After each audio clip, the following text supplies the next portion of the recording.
In the grim darkness of the far future, there is only war. And industry. And on one particular world, the industry and the war and the demons are all the same thing, fed into the same furnace, bound into the same metal, and read by a man whose only job is to tell you what the machine is feeling. Hey, I'm your brother from the Void, and this is Tales from the Void. Today's story comes from a place the Imperium pretends doesn't exist. Hellforge Vrithkaan, 312 levels below the demon engine birthing pits, where everything answers to 9 and human tissue has more applications than human life. This is Quillek Ondrave, Cipher-Wright, a man born in the substrate Warrens, sorted at age 4, who told an attendant servitor that a demon engine felt uncomfortable. Not that he was uncomfortable, that the machine was. Like something inside it was folded the wrong way. That answer saved his life. Every other child in his cohort was processed within the hour. This is what it is to grow up on a world where humans come in 3 categories: raw material, labor, and tool, and to be just useful enough to qualify for the 3rd. Where a 9-lensed mask is the closest thing to a parent's face you'll ever read. And where, at age 12, kneeling on the floor with blood running from your nose, you glimpse something behind the noise so vast and so deliberate that the word consciousness doesn't even begin to cover it. Settle in. This is Tales from the Void. Let's begin. They told me my mother screamed for 9 days before they broke her down into components. 9 days is a significant number on Vrithkaan. Everything here answers to 9. 9 furnace cycles between shifts. 9 chimes of the vox horns before a daemon binding begins. 9 drops of blood on the resonance plate before a reading can commence. I used to think 9 was simply the way the world was built, like heat rising or rust spreading. I did not understand then that the number was a signature, that it belonged to something, that it belonged to someone. My name is Quillek Ondrave, and I was born in the substrate Warrens of Hellforge Vrithkaan, 312 levels below the demon engine birthing pits, in a chamber that smelled of copper and hot carbon and the thick chemical musk of amniotic reservoirs. I have never left this world. I have never seen a sun that was not filtered through 9 layers of industrial haze and warp bleed. I have never met a human being who was not, in some fashion, a tool. And until recently, I did not understand why any of that should trouble me.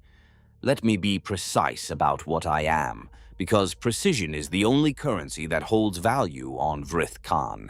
I am a Cipher-Wright. That title means nothing to anyone outside the Hellforges, so let me explain it the only way I know how.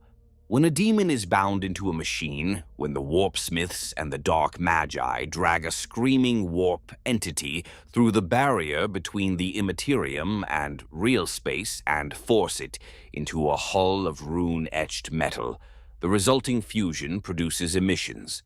Not heat, not radiation, though there is plenty of both. What I mean is something else entirely. Patterns. Waveforms of psychic discharge that pulse through the structure of the demon engine like a second heartbeat. These patterns are the daemon's language, its rage, its intent, its resistance, or its compliance, all of it encoded in fluctuations of warp energy that no auspex can read and no cogitator can translate. They tried, the Dark Magi. For millennia, they tried. They built machines of extraordinary complexity to decode these signals, and the machines went mad or simply melted. You cannot build a logical system to interpret something fundamentally illogical. Demons do not speak in binary. They speak in contradiction, in paradox, in the space between what is and what could be. So they used us instead. Cipher-Wrights are human beings whose neurology has been shaped, either through accident or design, to perceive warp pattern emissions the way a normal person perceives sound or light. I can feel a demon engine like you might feel the warmth of a fire. I can tell you whether the entity bound inside is settled or agitated. I can tell you if the binding wards are weakening. I can tell you with a degree of accuracy that would horrify a loyalist Magos what the demon is thinking. Not in words, in textures, in colors that do not exist in the visible spectrum, in pressures against the inside of my skull that carry meaning the way a scent carries memory. I have been performing live readings since I was 8 years old, after 4 years of preliminary exposure training. It is the only reason I am still alive. On Vrithkaan, humans exist in 3 categories, and none of them would be recognized as dignified by the standards of the Imperium. The first category is raw material, substrate humans bred in the Warrens, sorted at birth, and those who show no aptitude are processed. Human tissue has many applications in demon engine construction. Nervous systems make excellent warp conductors. Spinal fluid serves as a base for binding unguents. Bone calcium mixed with crushed psycho ash and warp-saturated iron filings creates a paste capable of holding daemonic inscriptions that would burn through any other surface. Nothing is wasted on Vrithkaan.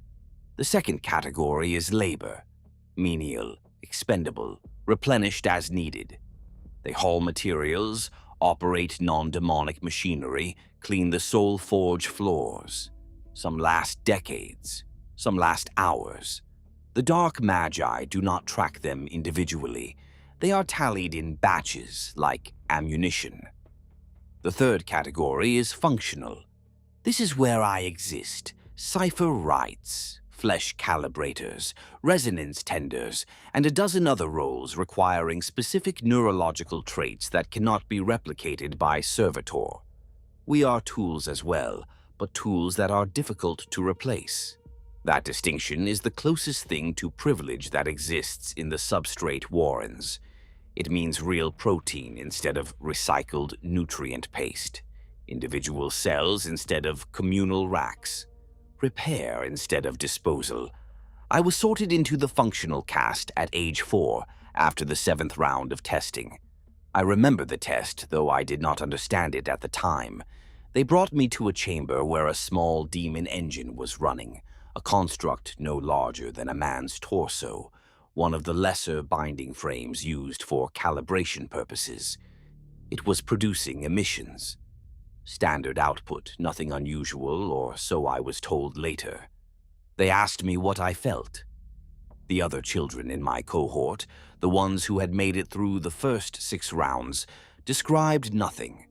Some felt heat, some felt afraid, which was at least an honest response to being in the presence of a bound warp entity, even a minor one. When my turn came, I told the attendant servitor that the machine was uncomfortable. Not that I was uncomfortable, that the machine was. I said it felt like the machine wanted to stretch but could not, like something inside it was folded the wrong way. I said it was the color of a bruise, but inside, not outside. They pulled me from the cohort immediately. The other children were processed within the hour. I was taken to a preparation chamber, scrubbed, inoculated with a series of compounds that made my skin burn and my eyes water for 3 days, and then presented to Archmagos Vexithral Cthulhu 7, the master of Vrithkaan's Cipher-Wright program, who would become the closest thing I have ever had to what I believe other humans call a parent. Cthulhu 7 was not human. I want to be clear about that.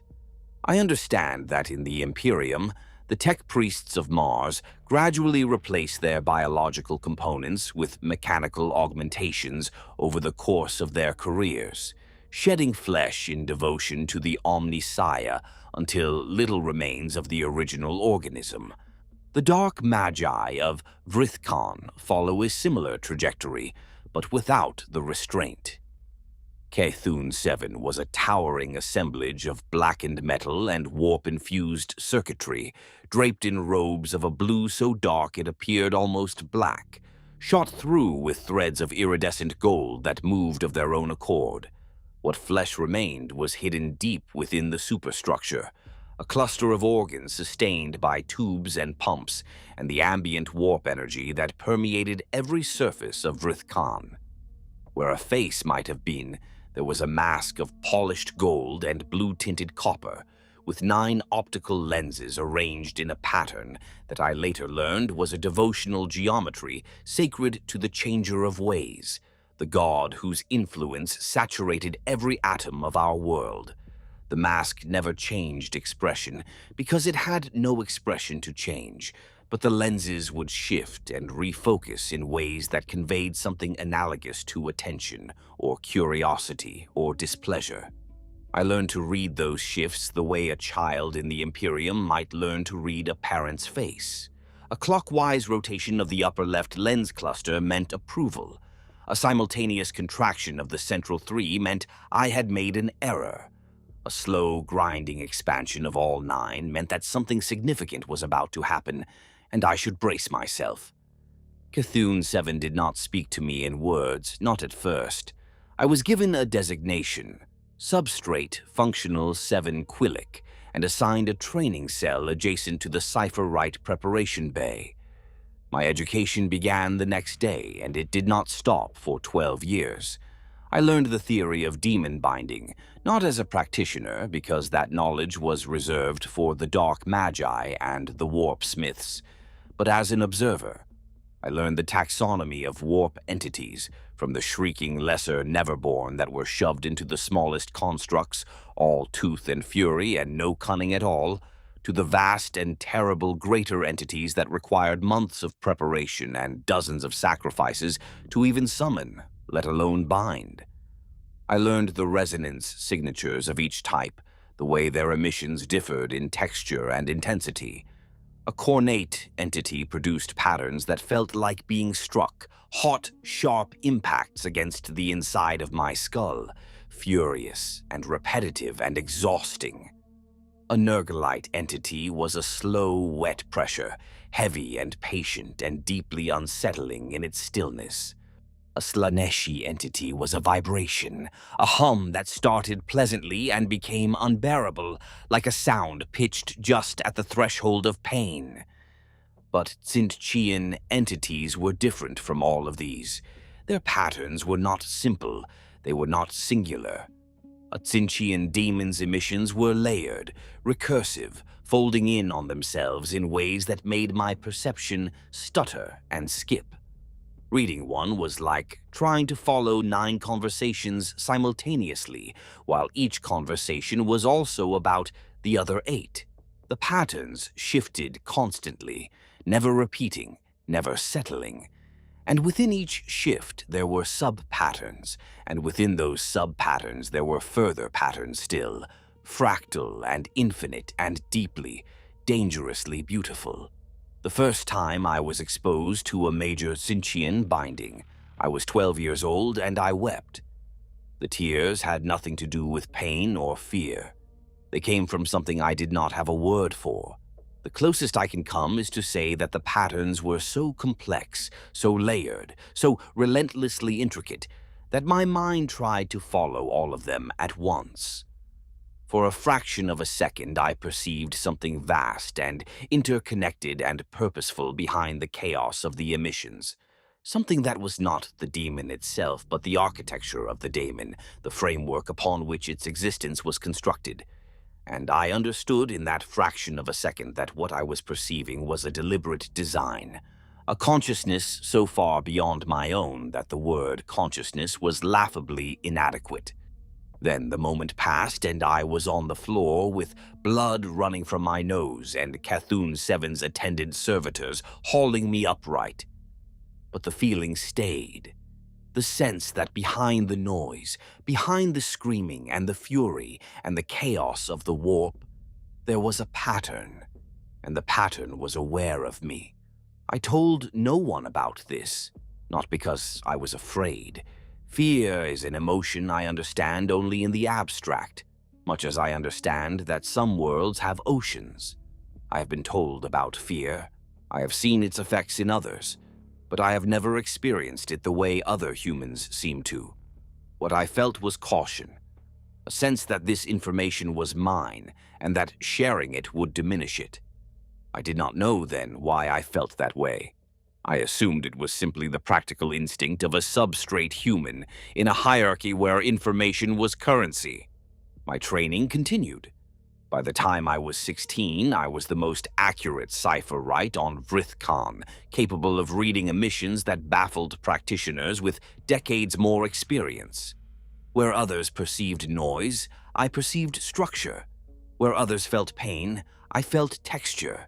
The Dark Magi began requesting me specifically for sensitive bindings, for the difficult work of calibrating newly forged daemon engines, for the dangerous task of reading the state of entities that were straining against their wards. I was valuable, and on Vrithkaan, value is the only form of safety. There was one other Cipher-Wright whom I considered notable, though the word friend would overstate the nature of our connection. His name was Gasson Drool, and he had been sorted into the functional caste 2 years before me, pulled from the same substrate warrens, subjected to the same battery of inoculations and training. Gasson was competent, reliable. His readings were consistent if unspectacular, and he had a steadiness about him that made him useful for long-duration monitoring assignments, the tedious work of sitting beside an active daemon engine for hours at a stretch, and logging any change in its emission patterns. We did not socialize, because the concept of socialization did not exist in the substrate warrens in any form I would later recognize. But we occupied adjacent cells, and we ate our protein rations at the same dispensary, and over the years a kind of functional familiarity developed between us. He knew my work patterns, I knew his. We could coordinate on joint readings without verbal communication, anticipating each other's movements with the ease of components in a well-maintained machine. 2 moments with Gasson stand out in my memory. The first occurred during a joint monitoring assignment on a newly bound Nerglite engine that had been showing erratic emission fluctuations. I was the primary reader. Gasson was secondary backup in case my perception was overwhelmed by the entity's output. The reading went badly. The Nerglite emissions were thicker and heavier than I had anticipated, a cloying psychic pressure that clogged my perceptual channels the way sediment clogs a filter. After 4 hours, I was nauseous, disoriented, and bleeding from my left ear. I pulled back to my station to log my readings, and my hands were shaking so badly that the stylus slipped from my fingers and rolled across the floor. Gasson picked it up. He looked at me. Then he set his own protein ration, his real protein ration, the one allotted for his own rest cycle, on my workstation without a word, and returned to his monitoring alcove. I ate it. The trembling stopped. Neither of us mentioned it afterward. I did not understand why he had done it. I still do not entirely. It was not rational. It was not functional. His own performance would suffer from the missed nutrition. But he did it, and the fact that he did it sat inside me like a stone in a mechanism, something that did not fit the system, but that I could not bring myself to remove. The second moment was stranger. We were in the dispensary during a rest cycle, eating in the silence that characterized all substrate interactions, when Gasson said something that I have never forgotten. He said, without preamble or context, "Do you think the engines dream?" I looked at him. He was staring at his nutrient tray, his expression, insofar as substrate humans learn to produce expressions, entirely neutral. I said I did not understand the question. He said, "When I am reading them. The quiet ones, the ones that are not fighting. Sometimes I feel something that is not an emission. It is softer, like the machine is somewhere else, like it is remembering something." I told him that daemons do not dream. He said, "I know, but what if the machine does?" And then the Vox chime sounded the end of the rest cycle, and we went back to work, and he never raised the subject again. But the question stayed with me.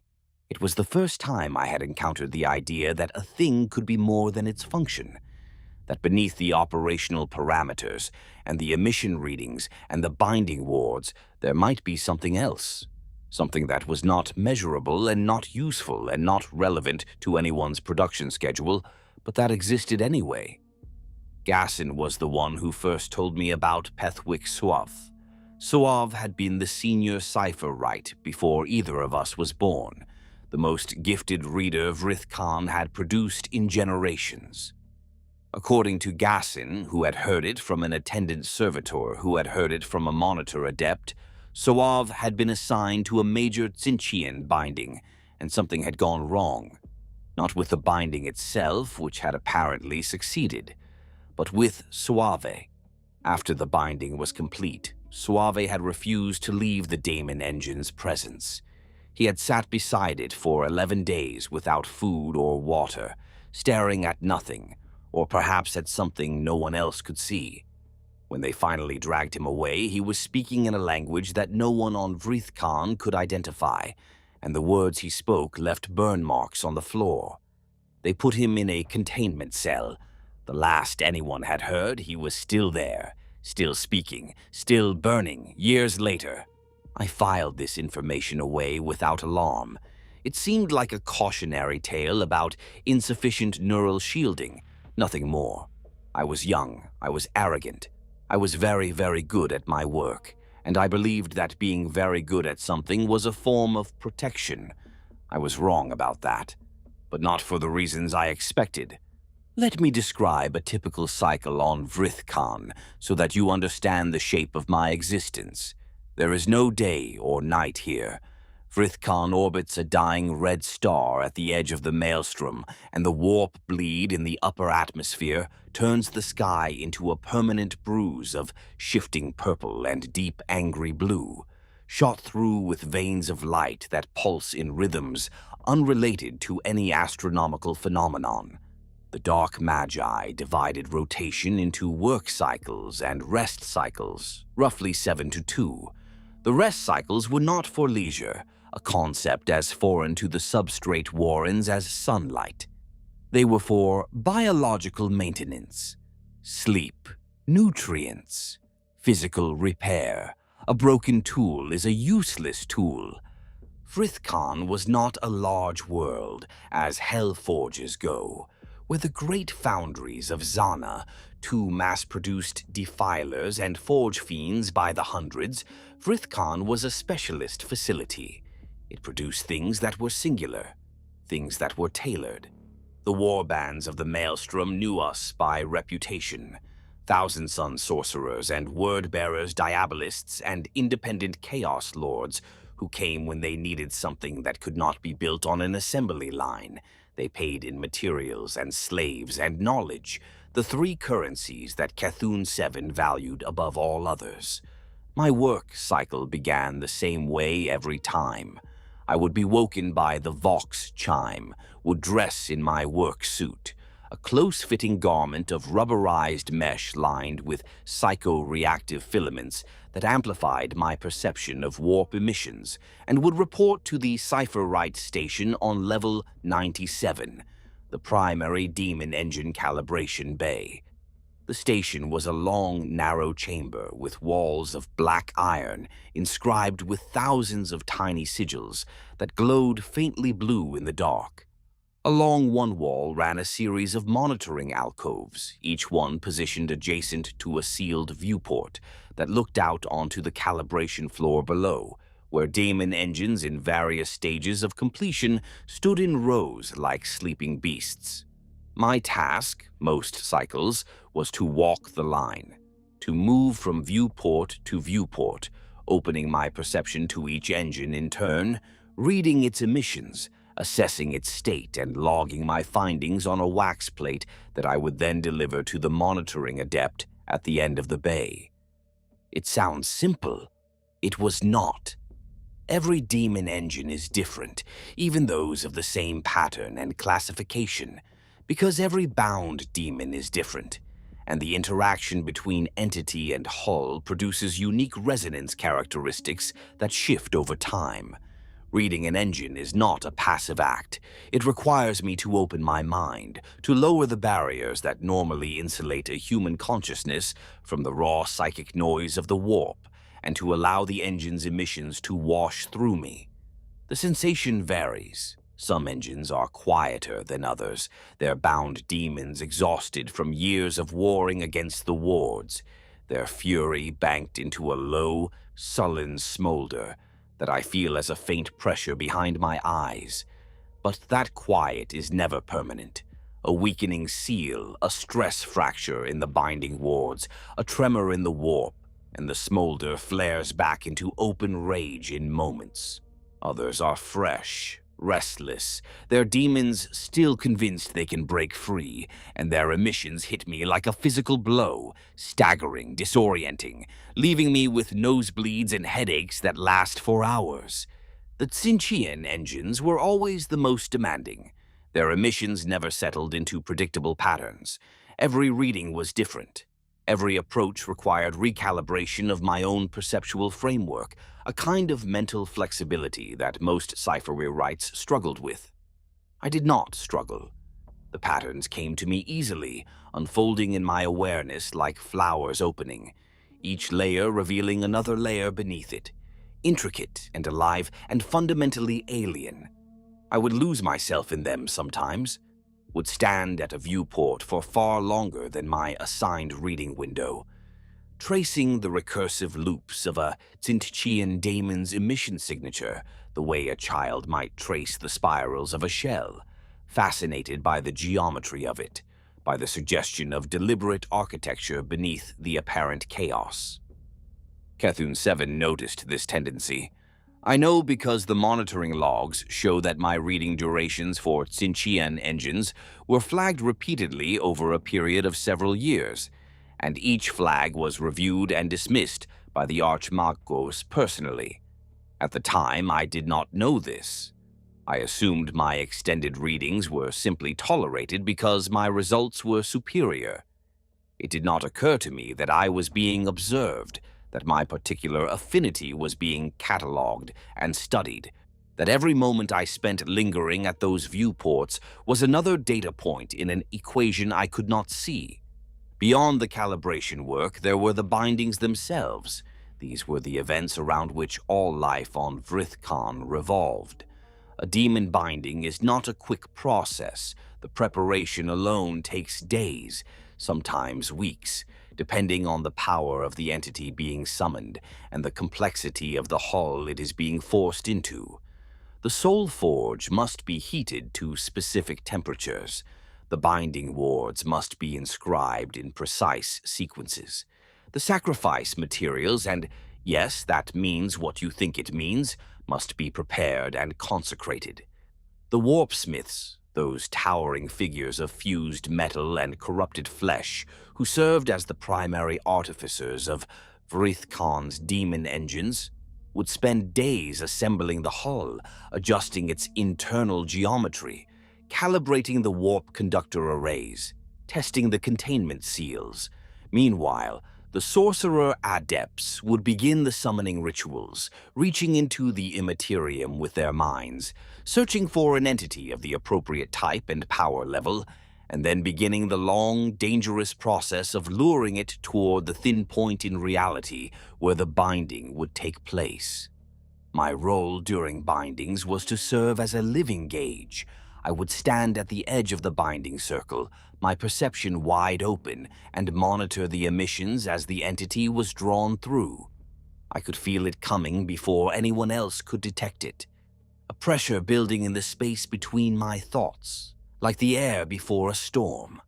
Then a shift, a sudden intensification of the warp field, and the entity would begin to manifest, not as a visible form, not yet, but as a cascade of emissions that flooded through me like a wave.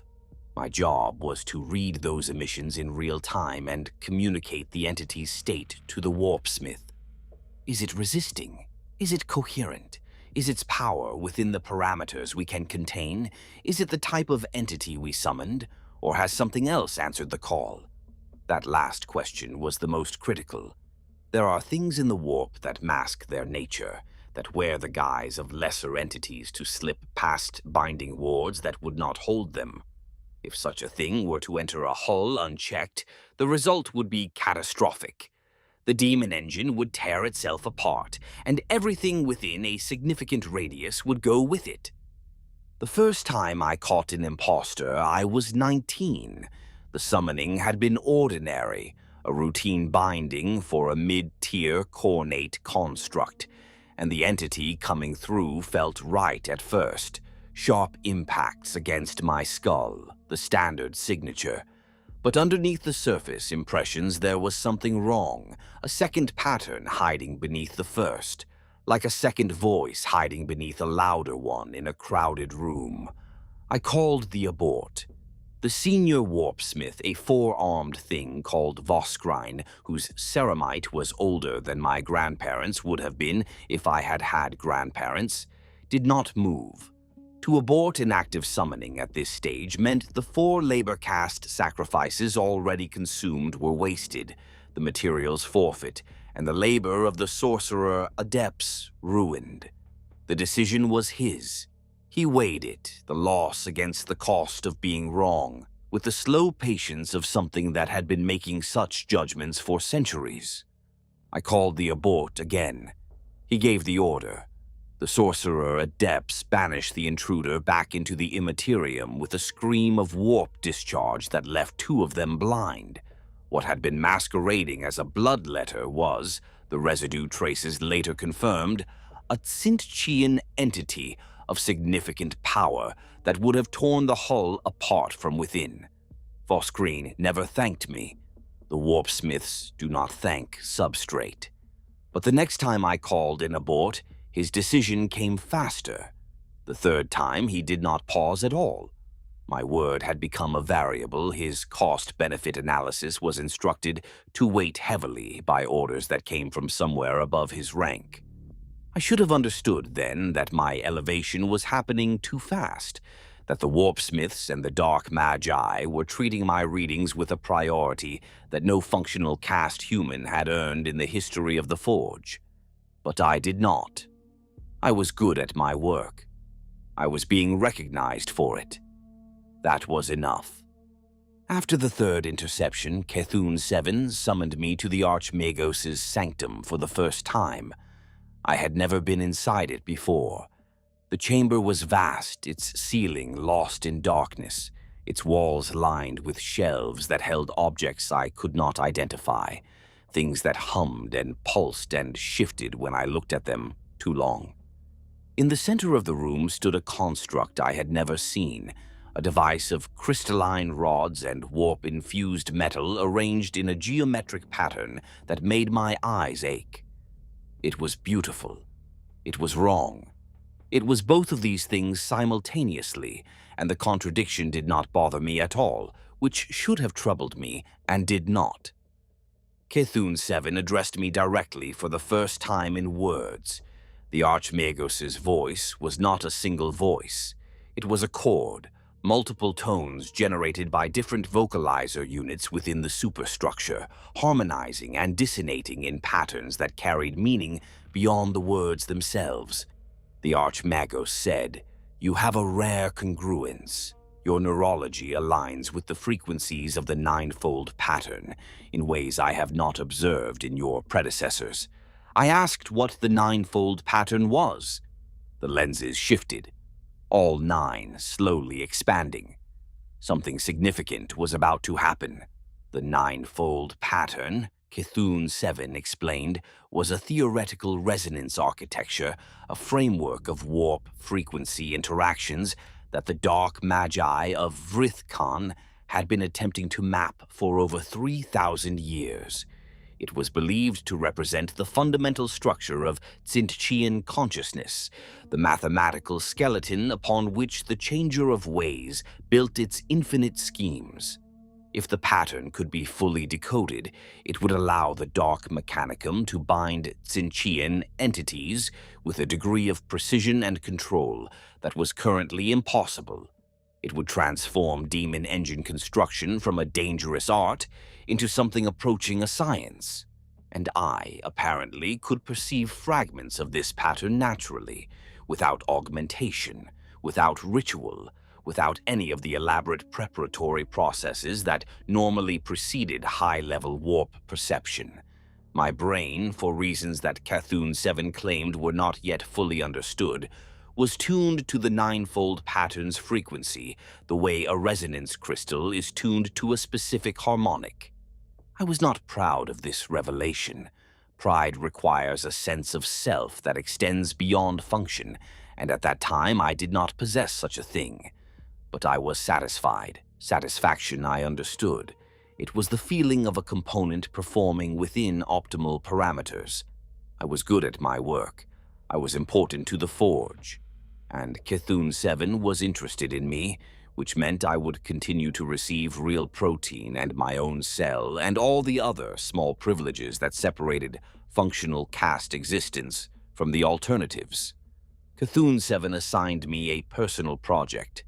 I was to spend my rest cycles in the sanctum, exposed to the crystalline device, which I learned was called an ethereal resonance decoder, and attempt to map whatever fragments of the ninefold pattern I could perceive. I was given wax plates and styluses and told to record everything. Every impression, every texture, every color, every fleeting sense of structure that passed through my awareness. The Archmagos would review my recordings and occasionally ask questions that I could not answer, but that prompted me to look more carefully during my next session. This continued for 2 years. 2 years of sitting in that dark chamber, my mind open, the crystalline device humming its strange harmonics, while patterns cascaded through my perception like water through a broken levee. I filled hundreds of wax plates with symbols and diagrams and descriptions that I barely understood myself. Some of the patterns were simple, recurring motifs that I began to recognize from one session to the next. Others were vast and fleeting, gone before I could fix them in memory, leaving only an afterimage of staggering complexity. And beneath all of them, always, that sense of something watching, something aware, something patient. It was during this period that Gasson Drull was killed. The details were mundane by Vrithkaan's standards. He was performing a routine monitoring assignment on a cornate demon engine that had been showing signs of increased agitation. Standard procedure was to report any significant change in emission levels and withdraw. Gasson reported the change. He did not withdraw quickly enough.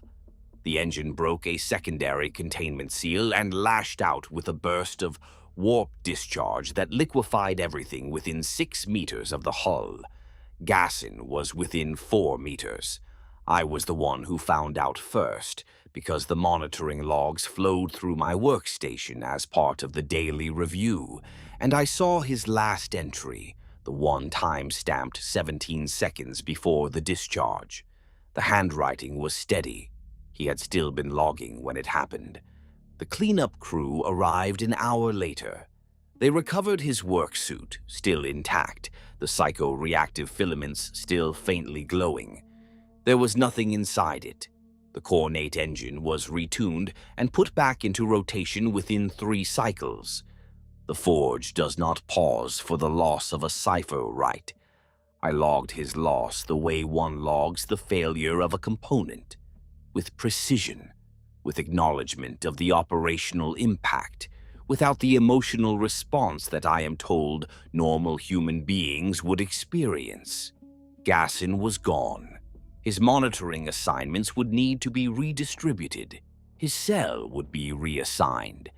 The dispensary would adjust its protein allocation downward by 1 ration. These were facts. They did not require anything from me beyond acknowledgement. But that night, in my cell, something happened that I could not categorize. I lay on my sleeping pallet and stared at the ceiling, and in the darkness I became aware of a pattern, not a warp emission, not a reading from the crystalline device, a pattern in my own thoughts, a recursive loop of something that was not quite memory and not quite sensation, something that circled and returned and circled again, like a signal trapped in a feedback loop. And at the center of it was Gassen's face, not as data, not as a functional reference, as something else, as an absence that had weight. I did not have a word for what I was experiencing. I know now that the word is grief, but at the time I categorized it as a malfunction, a processing error caused by the unexpected removal of a familiar variable from my operating environment. I expected it to resolve itself within a cycle or two. It did not. It persisted, a low-level background process that consumed a fraction of my cognitive capacity at all times. An awareness of the empty cell next to mine, of the dispensary line that was one body shorter, of the monitoring logs that no longer bore the steady, reliable handwriting of Gassen Drull. And alongside this awareness, another feeling, one even harder to categorize. A sense that things could have been different, that if I had been monitoring that engine instead of Gassen, I would have read the agitation earlier, would have recognized the containment failure before it happened, would have said something, done something, changed the outcome. I had no framework for what I was experiencing. The training I had received covered every aspect of warp perception, and almost nothing about the inner life of the perceiver. So I logged the malfunction in my own private notation, monitored it the way I would monitor any unexpected anomaly, and waited for it to resolve. It never resolved. It became part of the operating environment, and I was too focused on my work to wonder why. The event that changed everything occurred in my 22nd year. Cthulhu 7 convened a general assembly of all functional cast personnel, something that had not happened in living memory. We gathered in the central atrium of the calibration bay, perhaps 40 of us, Cipher-Wrights and flesh calibrators and resonance tenders, and the handful of other specialists who occupied the narrow band between tool and material. Above us, on a gantry of corroded iron, the Archmagos addressed us through a bank of voxcasters that turned the polyphonic voice into something that vibrated in the bones. The Forge had received a commission, not from the internal production schedule, not from the standard supply chain that fed demon engines to the traitor legions and the war bands of the Maelstrom. This commission came from elsewhere, from a source that Cthulhu 7 did not name and that none of us were foolish enough to ask about. The commission was for a single demon engine of a type that had never been successfully constructed on Vrithkaan, a Tzeentchian construct of extraordinary complexity, designated in the technical logs as a Thracian pattern warp resonance engine, but referred to in the sorcerer adept's private notation by another name entirely. They called it the Recursion. The specifications were staggering. The hull alone required materials that would take months to fabricate, alloys of warp-saturated iron and crystallized psychic residue, and metals I had never heard of, substances that existed only in the borderlands between real space and the immaterium. The binding architecture was unlike anything in the standard technical liturgies, where a conventional demon engine used a single binding circle reinforced by containment wards. The Recursion required 9 concentric binding arrays, each one tuned to a different harmonic of the 9-fold pattern, each one calibrated to interact with the others in a cascade sequence. The result, in theory, would be a resonance field capable of containing an entity of significantly greater power than anything Vrithkaan had ever attempted to bind. And the entity itself. Cthulhu 7 was cagier about this than about any other aspect of the project, but what filtered down through the ranks was enough to make even the most hardened Cipher-Wrights uneasy. The entity designated for binding was not a lesser demon, not one of the shrieking, mindless things that populated the lower strata of the warp. This was something ancient, something that had existed since before the birth of the Imperium, since before the rise of the species that would become humanity, something that had spent eons woven into the fabric of the immaterium, watching and learning and changing. A lord of change, one of the greater demons of Tzeentch, a fragment of the changer of ways itself, given independent thought and purpose. No hellforge in the maelstrom had ever successfully bound a lord of change. The power required to contain such an entity was beyond anything the standard binding protocols could achieve. The risk of catastrophic failure was not a possibility, but a near certainty by any conventional calculation.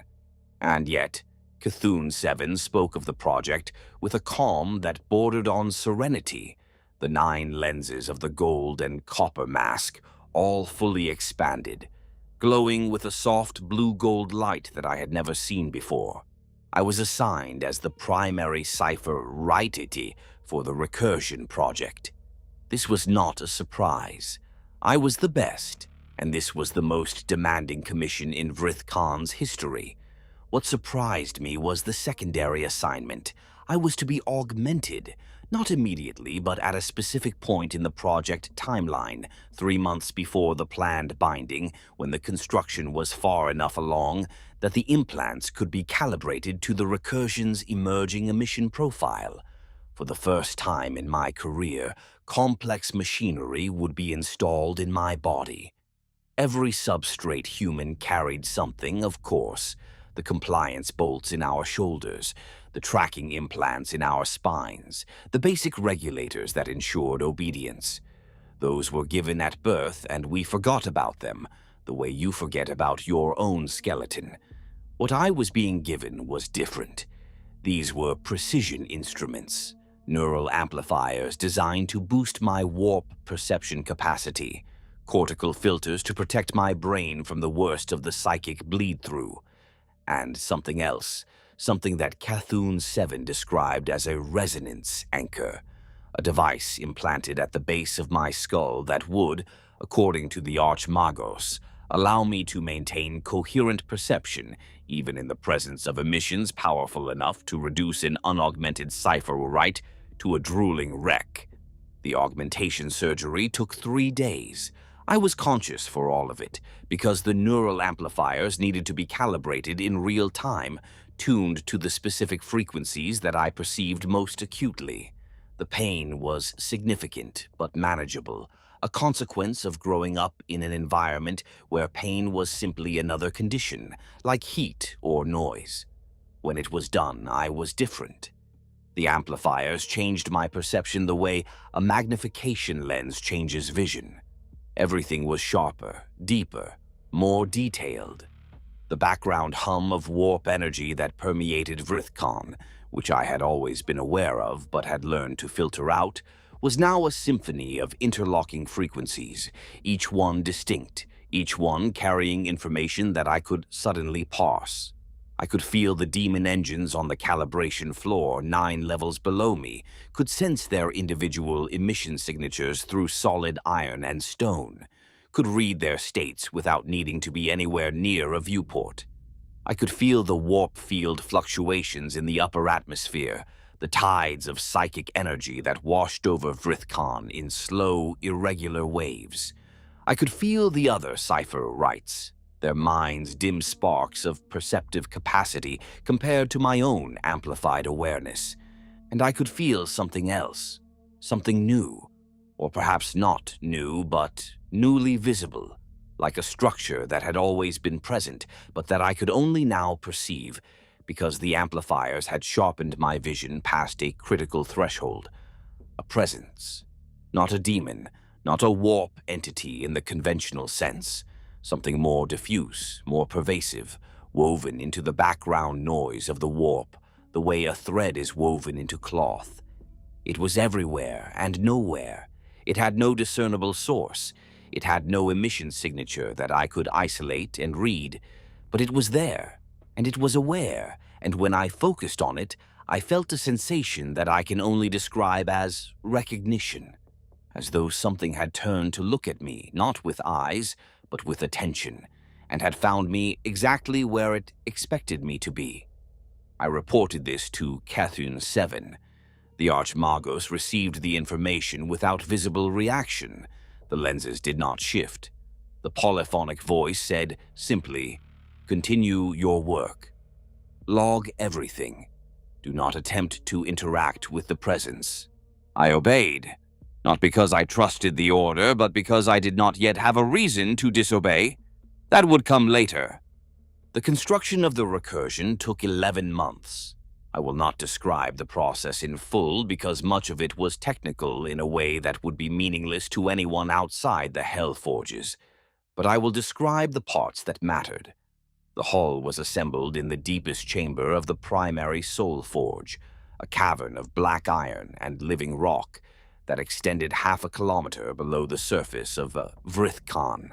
The air there was thick with warp energy, so saturated that unaugmented humans could not survive in it for more than a few hours without suffering irreversible psychic damage.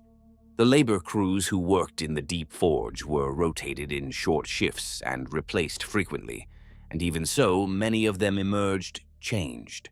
Extra fingers, eyes that had migrated to the wrong side of the face, teeth that had turned to crystal. The minor mutations of prolonged warp exposure, unremarkable on Vrithkaan, where the line between human and not human had been blurred beyond any meaningful distinction generations ago. The hull itself was a thing of terrible beauty. I do not use that phrase loosely. It was beautiful as a mathematical proof is beautiful, as the internal geometry of a crystal is beautiful, a beauty of structure and precision and inevitability.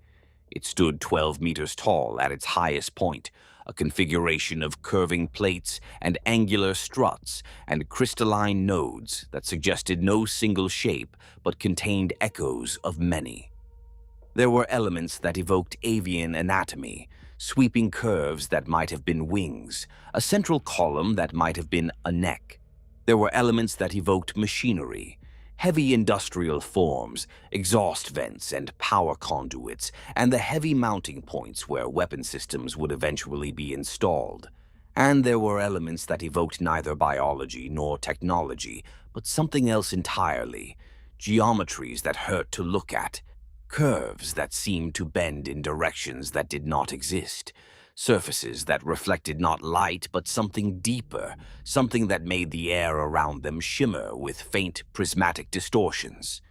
The 9 binding arrays were inscribed directly into the hull's structure, each one a ring of sigils and formulae that glowed with a cold blue-gold light. I could feel them even before they were activated, could sense the potential in them, the way they were designed to interact with each other in a cascade that would create a containment field of unprecedented strength. Each array was tuned to a different harmonic of the 9-fold pattern, and as I studied them, I realized with a start that I recognized some of the harmonics. I had recorded them during my sessions with the ethereal resonance decoder. My own wax plate recordings, my own painstaking attempts to map fragments of the 9-fold pattern, had been used to calibrate the binding arrays. My work was built into this machine. My perceptions had been translated into engineering. This should have pleased me. It did not. Instead, I felt something I had never felt before, a sensation of unease that had no clear source. The recursion was magnificent. The engineering was flawless. Every component was precisely where it should be. And yet, standing in its shadow, opening my perception to its nascent emission field, I felt that something was wrong. Not mechanically wrong, not structurally wrong. Wrong in a way I could not articulate. A wrongness that existed in the space between what I could perceive and what I could understand. Like a sentence that was grammatically perfect, but that somehow said the opposite of what it appeared to say. In the 9th month of construction, Vrithkaan was attacked. It was not the first time. Hellforges in the Maelstrom are contested resources, and the warbands that ply the warp storms covet what they cannot build. But this was different from the usual opportunistic raid.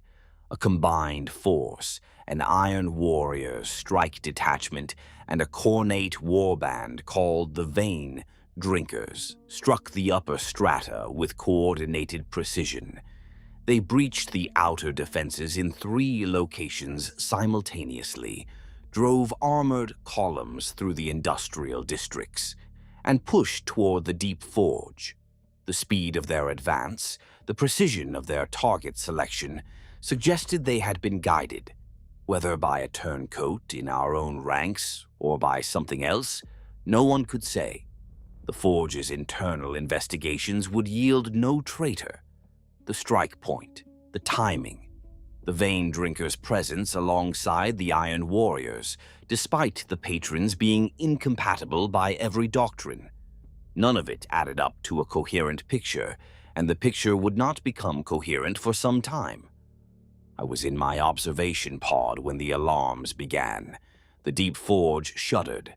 Dust and fragments of iron rained from the ceiling as explosive impacts reverberated through the strata above.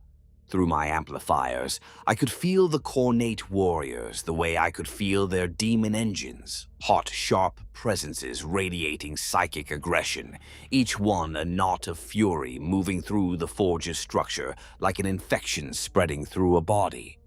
There were dozens of them, perhaps hundreds, and they were coming down. Cthulhu 7 ordered the deep forge sealed, blast doors half a meter thick ground closed across every access point. The Warpsmiths activated the defensive demon engines, the lesser constructs that patrolled the forge's perimeter, and sent them up the access shafts to meet the attackers. The siege lasted 3 days. The Iron Warriors had brought equipment designed to crack fortifications far more formidable than a forge's internal bulkheads, and they ground forward methodically, level by level, while the Vain Drinkers howled in front of them and consumed the dead. By the 3rd day, the attackers were 2 strata above the deep forge, and the inner blast doors were beginning to fail. What happened next was the first time in my life that I acted without instruction, without protocol, without any rational basis for what I did. I climbed down from my observation pod, walked to the Recursion's hull, and placed my hands on its surface. The metal was warm. It vibrated under my palms with a frequency I recognized, the 9-fold pattern's fundamental harmonic, the tone I had been mapping for years. The hull was empty. The entity had not yet been summoned, but the binding arrays were tuned, calibrated, each one a lens focused on a specific harmonic of Tzeentchian resonance, and through them, through the silent gulf between realities, something on the other side could be reached. I did not understand this then. I only knew that the arrays felt like a window, and that something was pressed against the other side of the glass, waiting. I opened my perception wider than I had ever opened it, wider than training or caution should have allowed, and through the arrays I called. Not with words, not with any rite I had been taught. I simply offered the arrays as a conduit and let whatever was waiting on the other side answer. It answered. A wave of warp field distortion pulsed outward from the Recursion, washing through the deep forge and up through the strata above. The pulse did not come from me. I was the conduit, the open channel. It came from across the gulf, from the entity that would eventually be bound here, reaching through the resonance pathway my arrays had opened to put its weight briefly upon real space. Every Khornate warrior within the forge's structure felt, for a fraction of a second, the full weight of Tzeentchian attention turned upon them. The fury that powered their assault stuttered. The red clarity of Khornate rage smeared into confusion. Iron warriors, less dependent on emotional momentum, recovered quickly, but the Vain Drinkers faltered, and in that hesitation, Vrithkaan's defensive engines tore into them. The Iron Warriors withdrew over the next 2 days, contesting every retreat, salvaging what they could. The blast doors held. The damage to the upper strata was significant, but repairable. I pulled my hands from the hull and collapsed. Blood was running from my nose, my ears, my eyes. My amplifiers were screaming warnings that I could barely parse through the roaring in my skull. When I regained coherent thought, I was on a stretcher and Cthulhu-7 was standing over me, all 9 lenses focused on my face with an intensity that I had never been subjected to before. I asked if the Recursion was damaged. The Archmagos said it was not.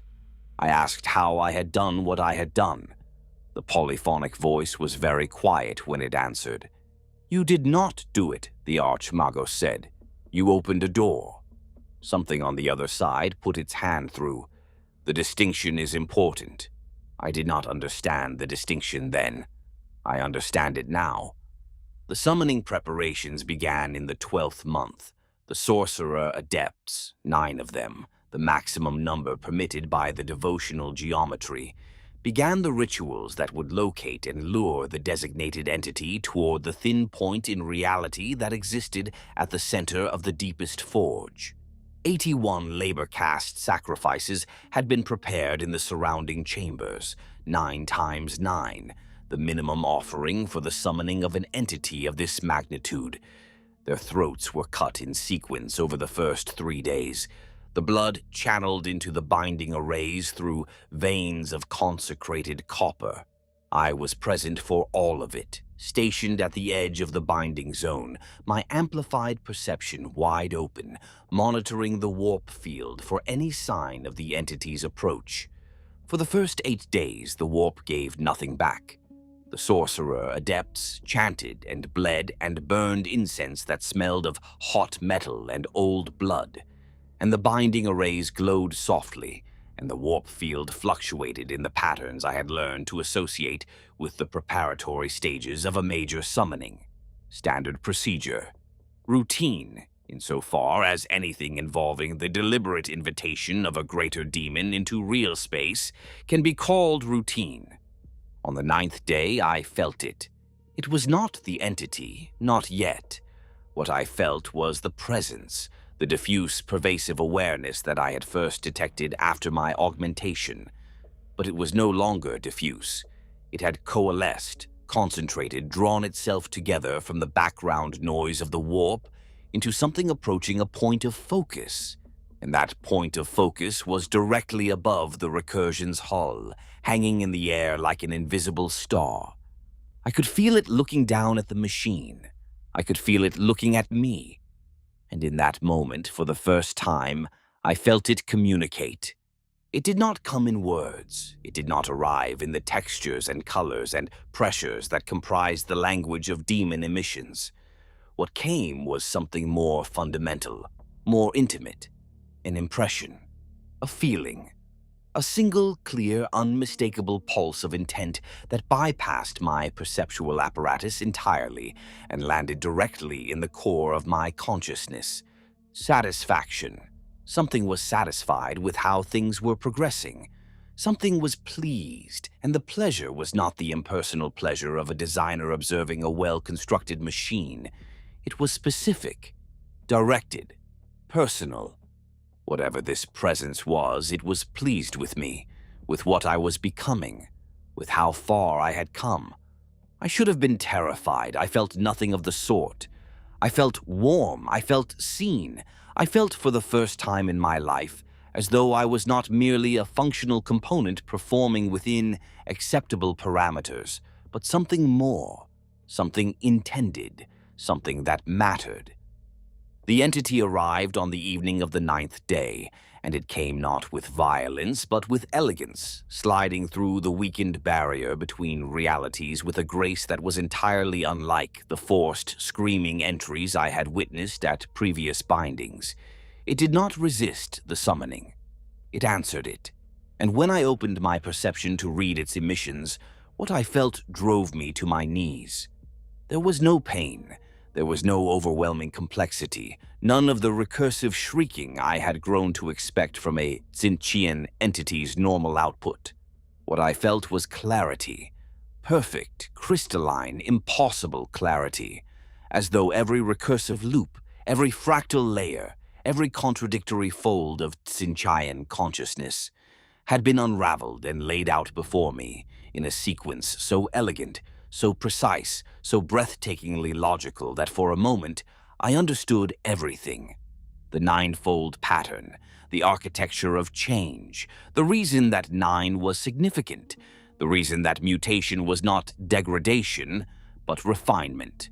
The reason that nothing in the universe was static, could be static, should be static. The moment lasted less than a heartbeat. Then the binding arrays activated, and the entity was drawn down into the hull, and reality reasserted itself with a violence that left me sprawled on the forge floor, with blood streaming from my ears and my amplifiers shrieking feedback warnings directly into my cortex. The sorcerer adepts were screaming, not in pain but in triumph. The Warpsmiths were already moving, checking the containment seals, verifying the binding integrity. The 9 arrays pulsed in sequence, each one flaring and subsiding in turn, a cascade of blue-gold light that danced across the hull like lightning. The binding held. The recursion was alive, and somewhere inside me, in a place that my augmentations could not quite reach, something whispered a single word in a voice that was not my own. Good! In the weeks following the binding, the recursion became my sole assignment. All other duties were reassigned. My monitoring alcove on level 97 stood empty. My position in the calibration rotation was filled by a junior Cipher-Wright, whose name I never learned. I was given a dedicated workstation in the deep forge, a sealed observation pod mounted on the gantry above the recursion's hull, from which I could monitor the engine's emissions continuously.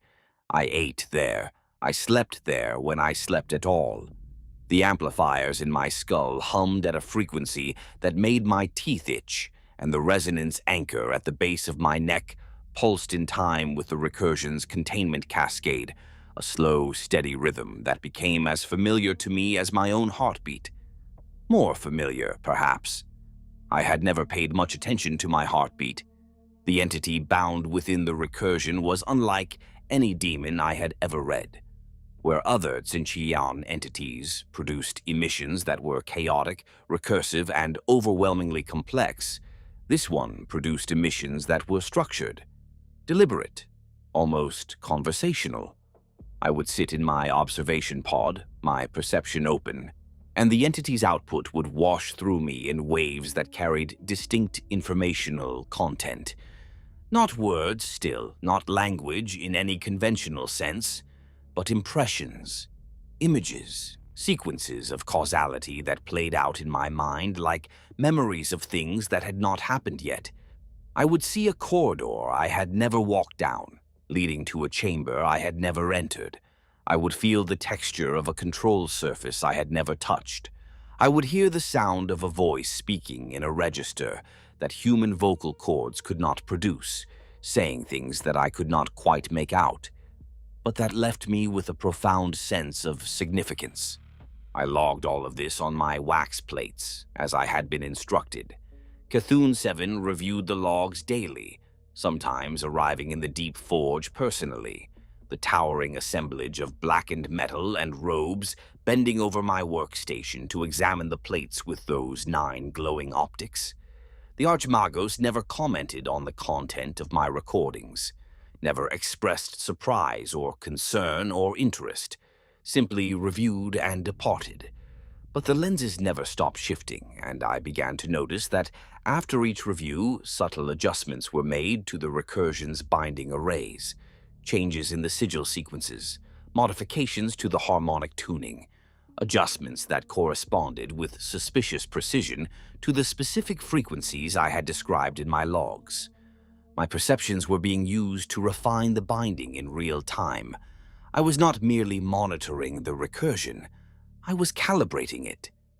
Through me, the Archmagos was adjusting the cage around the entity, not to contain it more tightly as I would have expected, but to contain it more comfortably, to make the binding fit the daemon the way a glove fits a hand, not restrictive but precise, tailored, as though the goal was not imprisonment but accommodation. This realization troubled me, though I could not articulate why.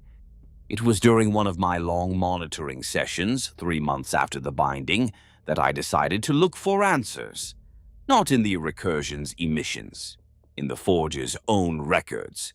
Vrithkaan's archives were not designed for human access. They were stored in data crypts deep in the administrative strata of the Forge, encoded in the Dark Mechanicum's proprietary cant binary, accessible only through interfaces built for augmented minds far more sophisticated than mine.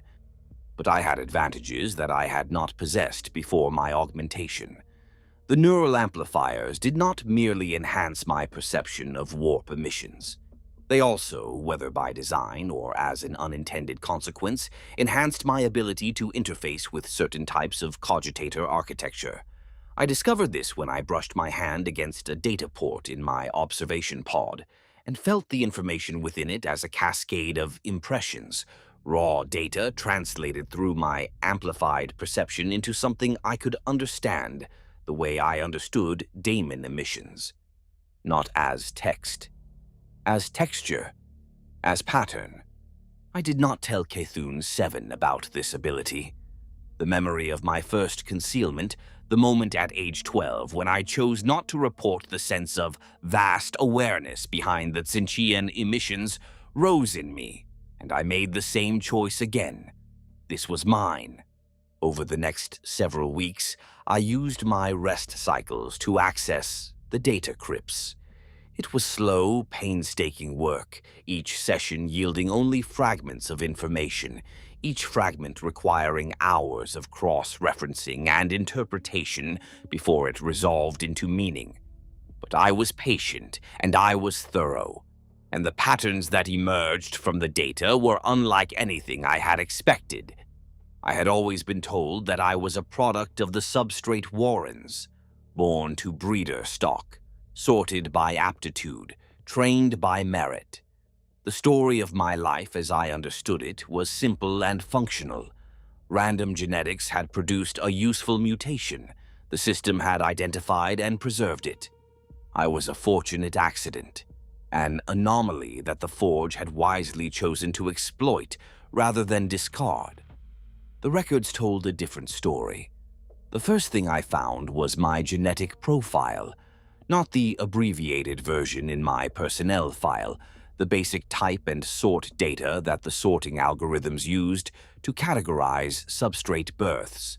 The full profile, the one stored in the breeding program's master archive, a document of extraordinary detail that mapped every gene cluster, every epigenetic marker, every heritable neural configuration in my genome. I could not read it in its entirety.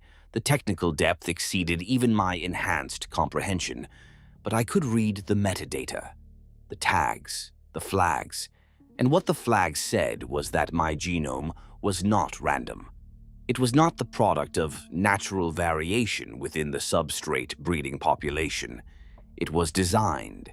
Every relevant neural configuration, every trait that contributed to my capacity as a Cipher-Wright, every quirk of neurology that made me sensitive to warp emissions in general and Tzeentchian frequencies in particular, had been selected, reinforced, and optimized across multiple generations of directed breeding. The breeding program had been running for over a century. My mother, the woman who had screamed for 9 days, was not a random breeder. She was the program's previous culmination point, the most refined product of 80 years of genetic manipulation.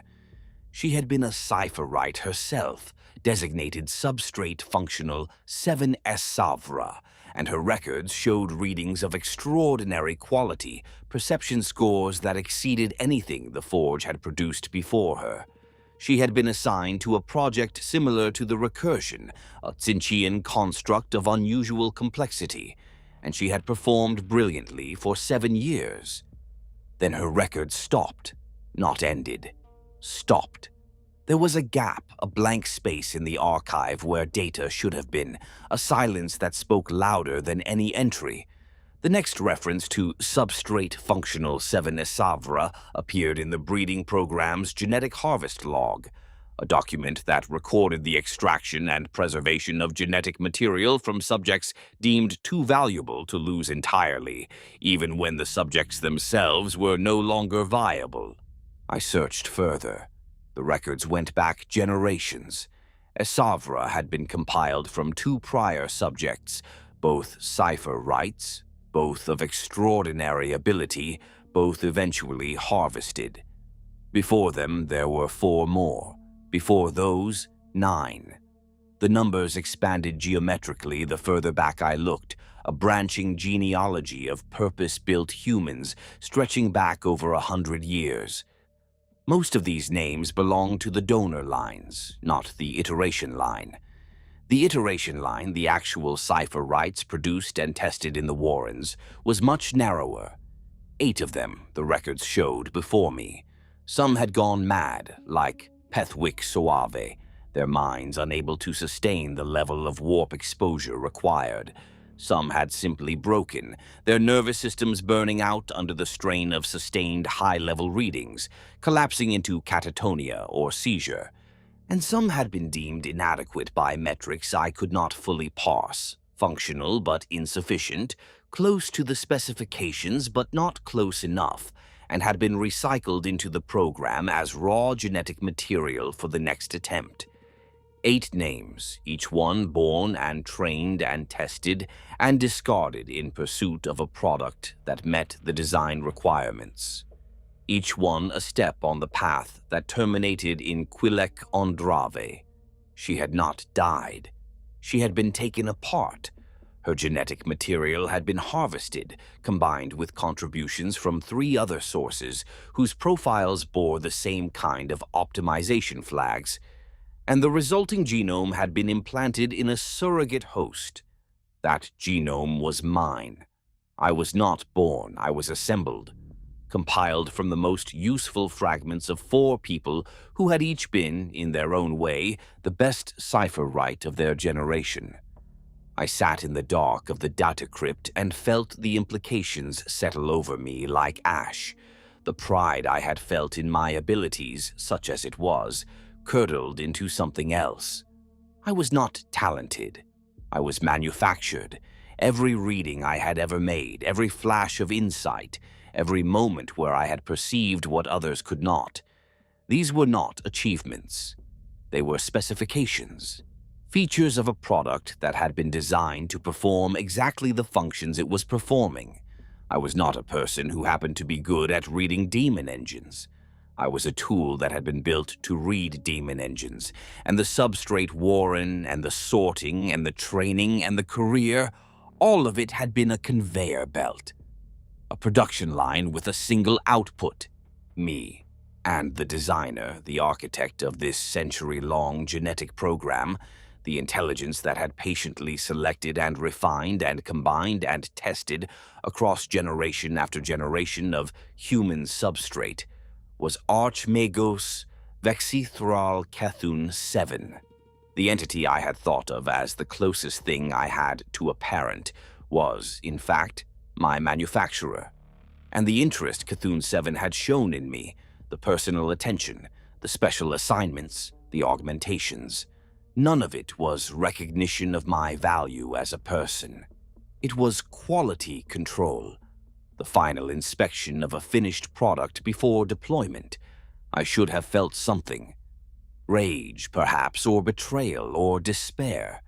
I know these are the responses that a normal human being would have, but I was not a normal human being, and the emotions that stirred in me were stranger and harder to name. There was a flatness, a kind of ringing emptiness, like the silence after a loud noise. There was the grief I had felt for Gasson, but refracted, turned inward, grief for something I had never actually possessed, but had believed in, the belief that I was an anomaly, a fortunate accident, someone whose gifts were their own. And beneath all of that, beneath the flatness and the grief and the disorientation, there was something I did not expect. Not the warm pulse of the presence, though that was there too, stirring in the margins. Something older, something that came from the part of me that was still human, still animal, still the descendant of creatures that had survived on a hostile planet by one simple mechanism. I ran. I do not mean that metaphorically. I climbed out of the data crypt and I ran. Through the administrative strata, past the servitor patrols, through maintenance corridors that I knew from years of walking, to and from my workstation. I had no plan. I had no destination. On Vrithkaan, there is nowhere to go. The world is the forge, and the forge is the world, and beyond the outer walls, there is nothing but irradiated rock and a sky that bleeds warp energy. I knew this. I had always known this. But knowing a thing and feeling it are different, and in that moment, the manufactured organism that called itself Quillek Ondrave was operating on something far more primitive than knowledge. I was operating on refusal, on the blind, irrational, deeply human need to not be what I had just learned I was. I made it as far as the substrate warrens before they caught me. Not guards. There were no guards for the functional caste, because the functional caste did not run. I was intercepted by a maintenance servitor that had been redirected to my position, its tracking systems locked onto the compliance bolts in my shoulders, the ones I had stopped paying attention to long ago, the ones every substrate human carried from birth. The servitor did not restrain me. It simply stood in my path, a wall of corroded metal and grafted flesh, and waited. And behind it, at the end of the corridor, I saw the glow of 9 gold lenses in the dark. Cthulhu 7 did not punish me, did not reprimand me, did not even acknowledge that I had done anything unusual. The Archmagos simply said, "When you are ready, return to the deep forge. Your workstation is waiting." I stood in the corridor of the substrate warrens, the place where I had been born, where the breeding pens churned out batches of raw material on schedules dictated by production demands, and I understood with perfect clarity the shape of my cage. It was not the forge, it was not the warrens, it was not the world. It was me, my genome, my neurology, my manufactured capacity for reading the 9-fold pattern. I could run to the edge of Vrithkaan and throw myself off, and they would harvest my genetic material and begin again. And the next iteration would be sitting in my observation pod within a generation, and the one after that, and the one after that, until the specifications were met. My refusal would not end the program. It would just add my name to the list of failed attempts. I told the Archmagos that I would return to the Deep Forge, but not yet. There was somewhere I needed to go first. I expected refusal. Instead, Cthulhu 7 was silent for a long moment, lenses cycling through a configuration I did not recognize. Then, in the polyphonic voice, Sublevel 9, the warded oubliettes. The containment fields will be lowered for 1 cycle. Take what you came to find. The Archmagos walked away without another word, and I understood that I had not surprised Cthulhu 7 by asking. The Archmagos had expected this. There were no accidents on Vrithkaan. The containment cell was small, warded with the same sigils used on daemon engine hulls. The air inside thick with a psychic dampening field that made my amplifiers hum with interference. The wards on the door had been lowered, just as Cthulhu 7 had said. Soav was sitting in the center of the room on the bare metal floor, cross-legged, his eyes closed. He was older than I had expected, his face deeply lined, his hair gone white, his substrate worksuit hanging loose on a frame that had lost most of its muscle mass. The skin of his arms was crawling, slowly, the way a slow current moves the surface of a pool. New patterns were rising and subsiding under his flesh, sigils that almost resolved into legibility before dissolving again. He had not eaten in years. He was not breathing in any normal rhythm. The dampening field was the only thing keeping him from burning the cell down with whatever he had become. He opened his eyes when I entered. They were the color of the binding arrays. Blue gold, a color no natural human eye should be. "Ninth," he said. The word came out wrong, layered, 3 voices speaking the same syllable, a fraction of a second apart. Smoke rose from the floor where the sound landed. He winced. When he spoke again, it was more careful, slower, as though each word had to be chosen from a list that was constantly rewriting itself. "You are the 9th. I said I did not understand. Successful iteration. The smile that came with it was not pleasant. There were 8 before you. I was the 3rd. The others you will never meet. Inside the machines, inside the walls, inside the pattern." His head tilted. The angle was wrong, held it too long. "You found the breeding records." "Yes. Afraid. Not of what they did. Of what they made you for. Good. Fear is useful." He pressed a hand to his temple and closed his eyes briefly. And for a moment something tried to come out of his mouth that was not language, a sound that left burn marks on the metal floor in front of him. He swallowed it back. "Listen, quickly. The dampening field will not hold me coherent for long. There is something. Not in the records. Then say it. The Archmagos knows the breeding, knows the design, does not know the shape underneath." He laughed. The laugh sounded like glass breaking somewhere far away. "The entity does not need you or me or any of us. A Lord of Change can take any vessel. The binding, the breeding, the augmentations, unnecessary.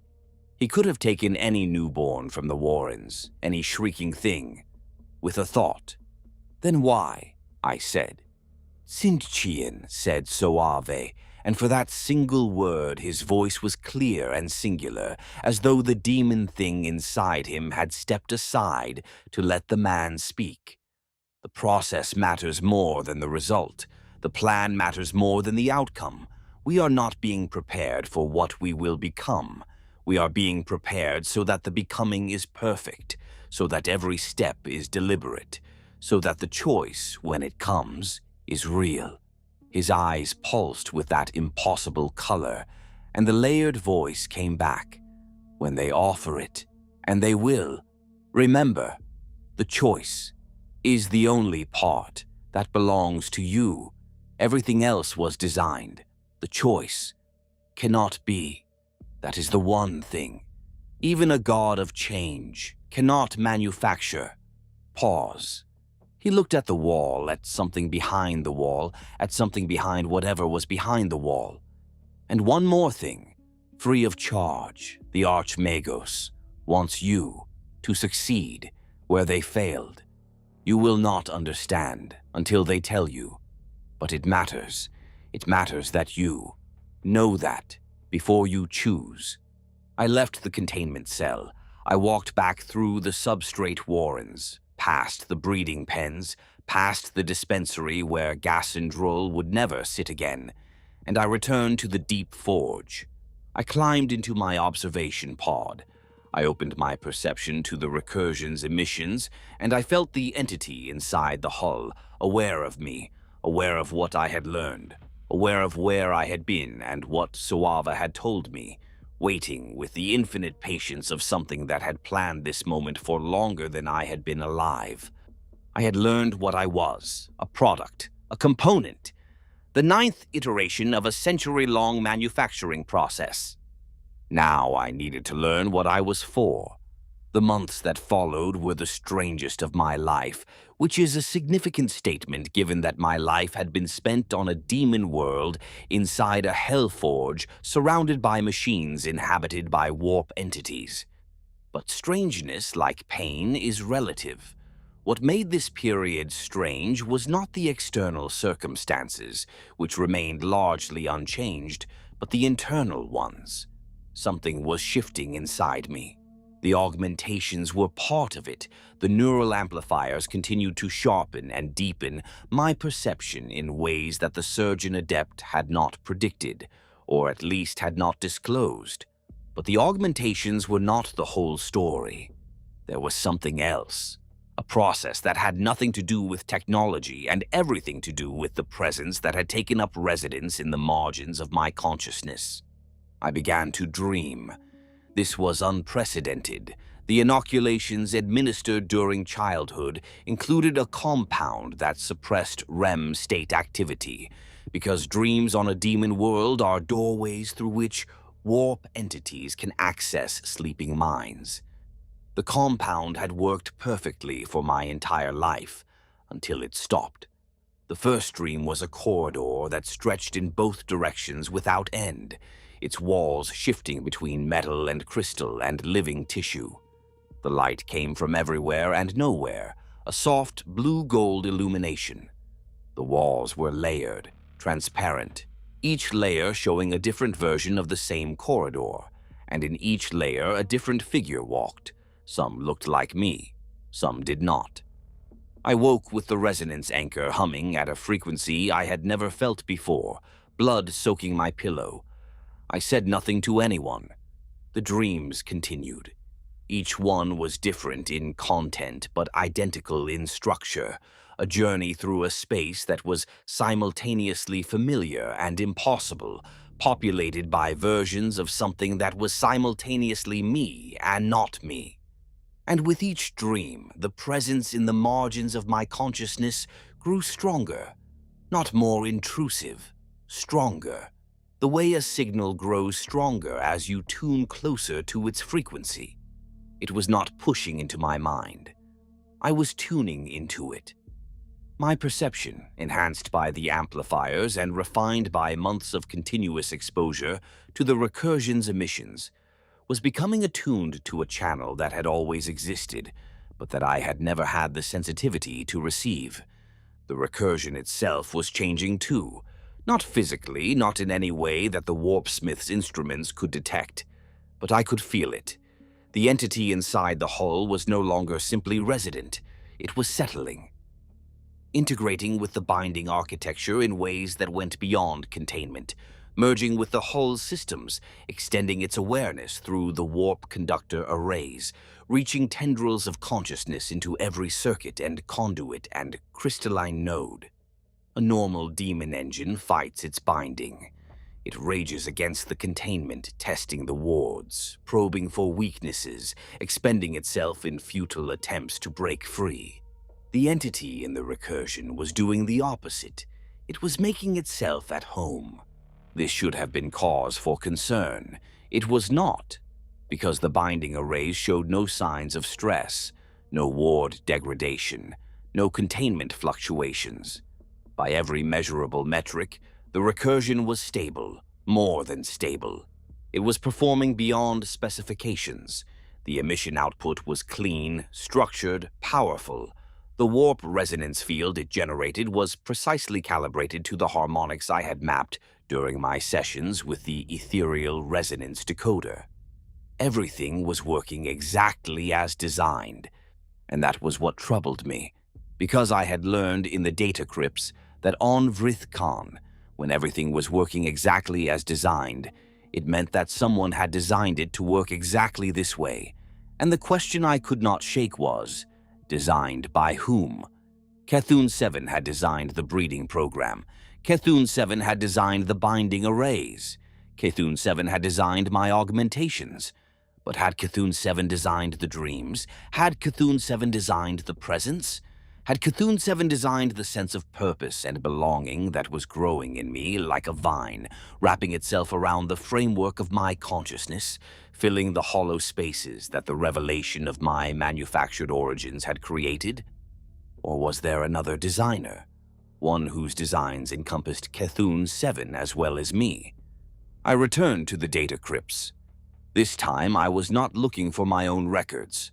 I was looking for the Recursions. Not the technical specifications, not the engineering schematics.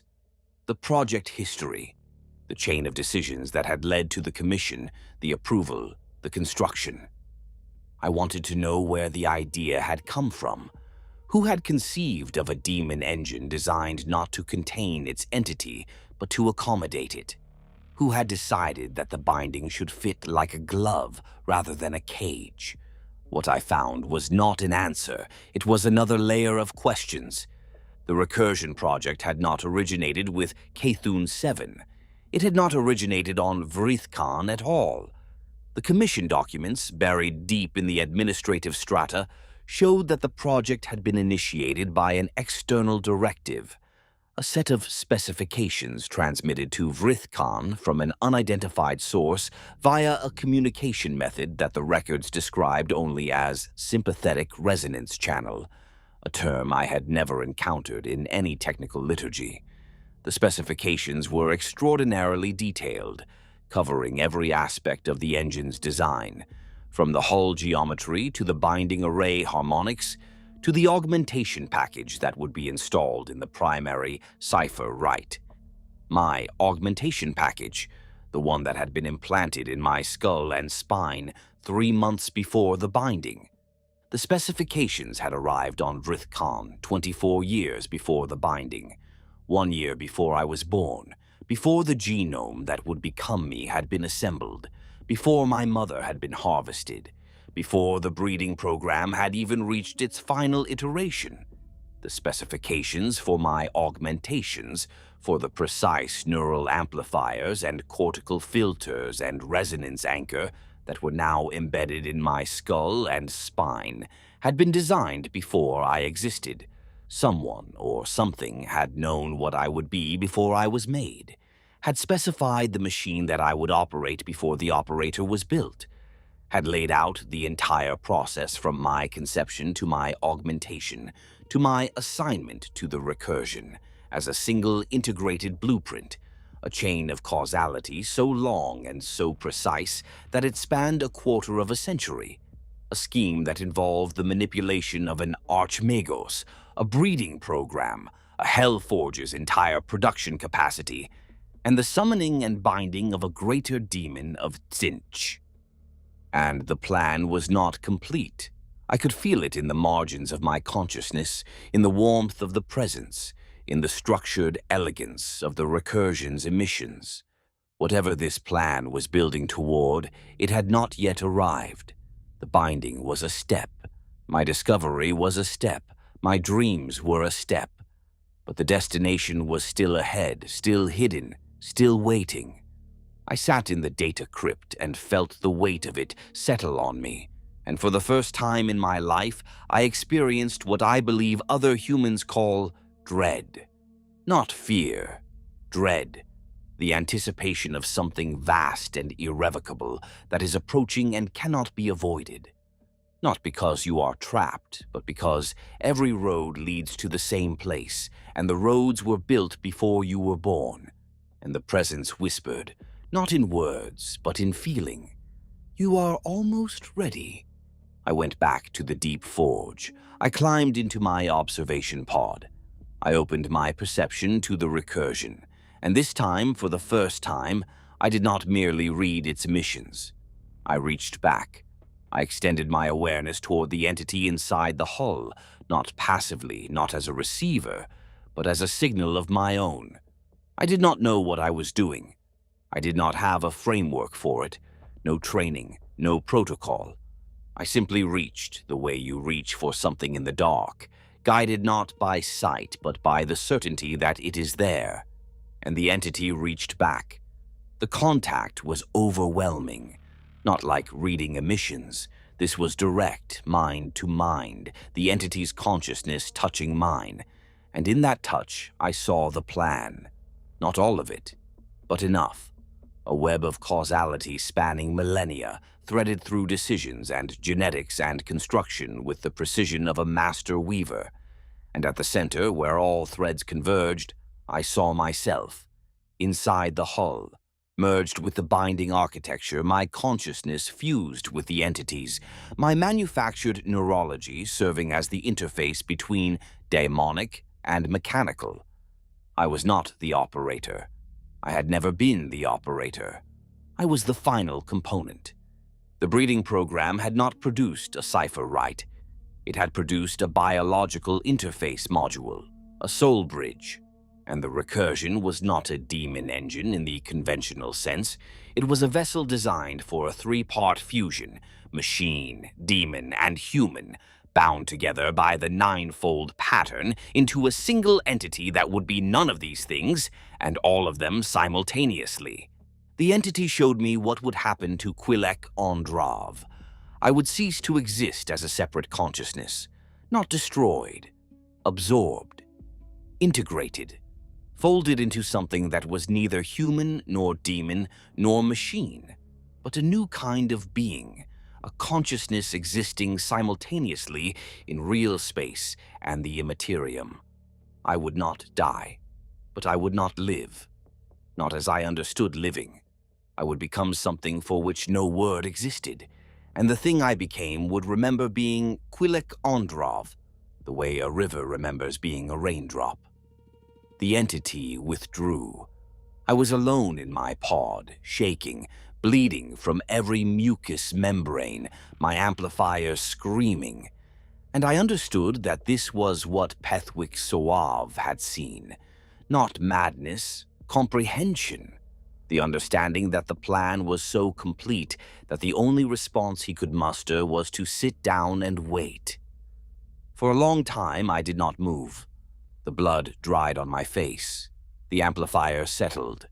The Recursion's emissions resumed their normal structured rhythm, indifferent, patient, willing to wait however long was necessary. I was not Soave. My genome had been designed so that I would not be. Where his mind shattered, mine held. Where he surrendered, I considered my options. A plan that allows no deviation is not a plan. It is a mechanism. True architects build in choice. A puppet on strings is a tool. A person who walks willingly into the design is something far more valuable, something far more pleasing to the changer of ways. And as I sat there in the slow blue-gold light of the binding arrays, considering, I made another discovery, smaller than the first but in some ways harder to carry.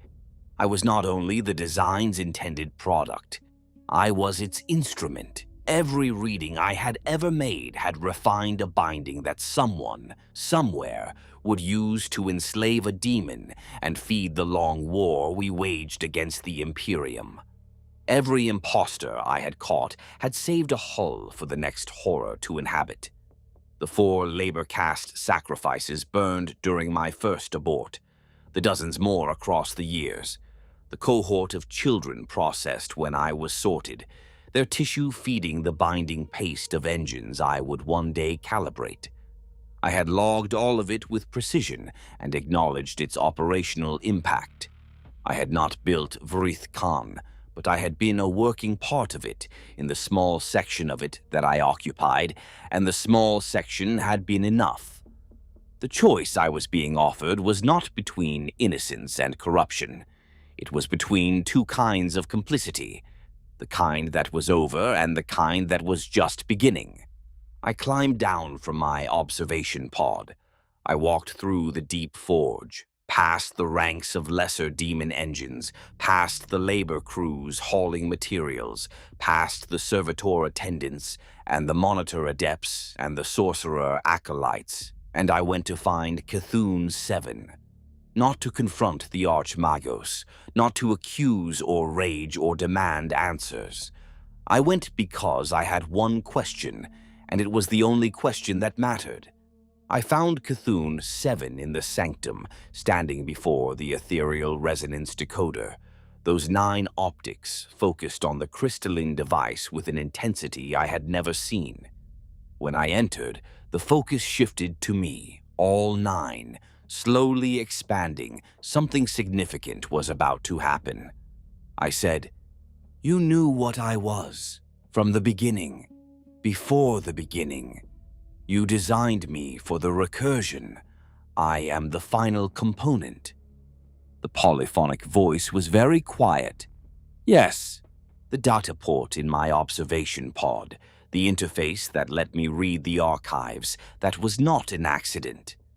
It was not. The pod was constructed with your augmentation profile in mind. The interface was keyed to your neural amplifiers. The breeding records were left where you would find them. So was the commission documentation. I needed you to discover what you were before the entity asked you to choose. A choice made in ignorance is not a choice. The entity required clarity. So did I. You believed yourself unobserved, and so the things you tried to hide and the things you did not realize required hiding were noted with equal care. The reading durations that deviated from baseline. The nosebleeds your servitor attendants logged after Tzeentchian bindings. The shift in your sleep patterns when the dreams began. The data port access logs in your observation pod. A designed creature must be allowed to believe it is hiding things, or it stops behaving in the way the design needs it to behave.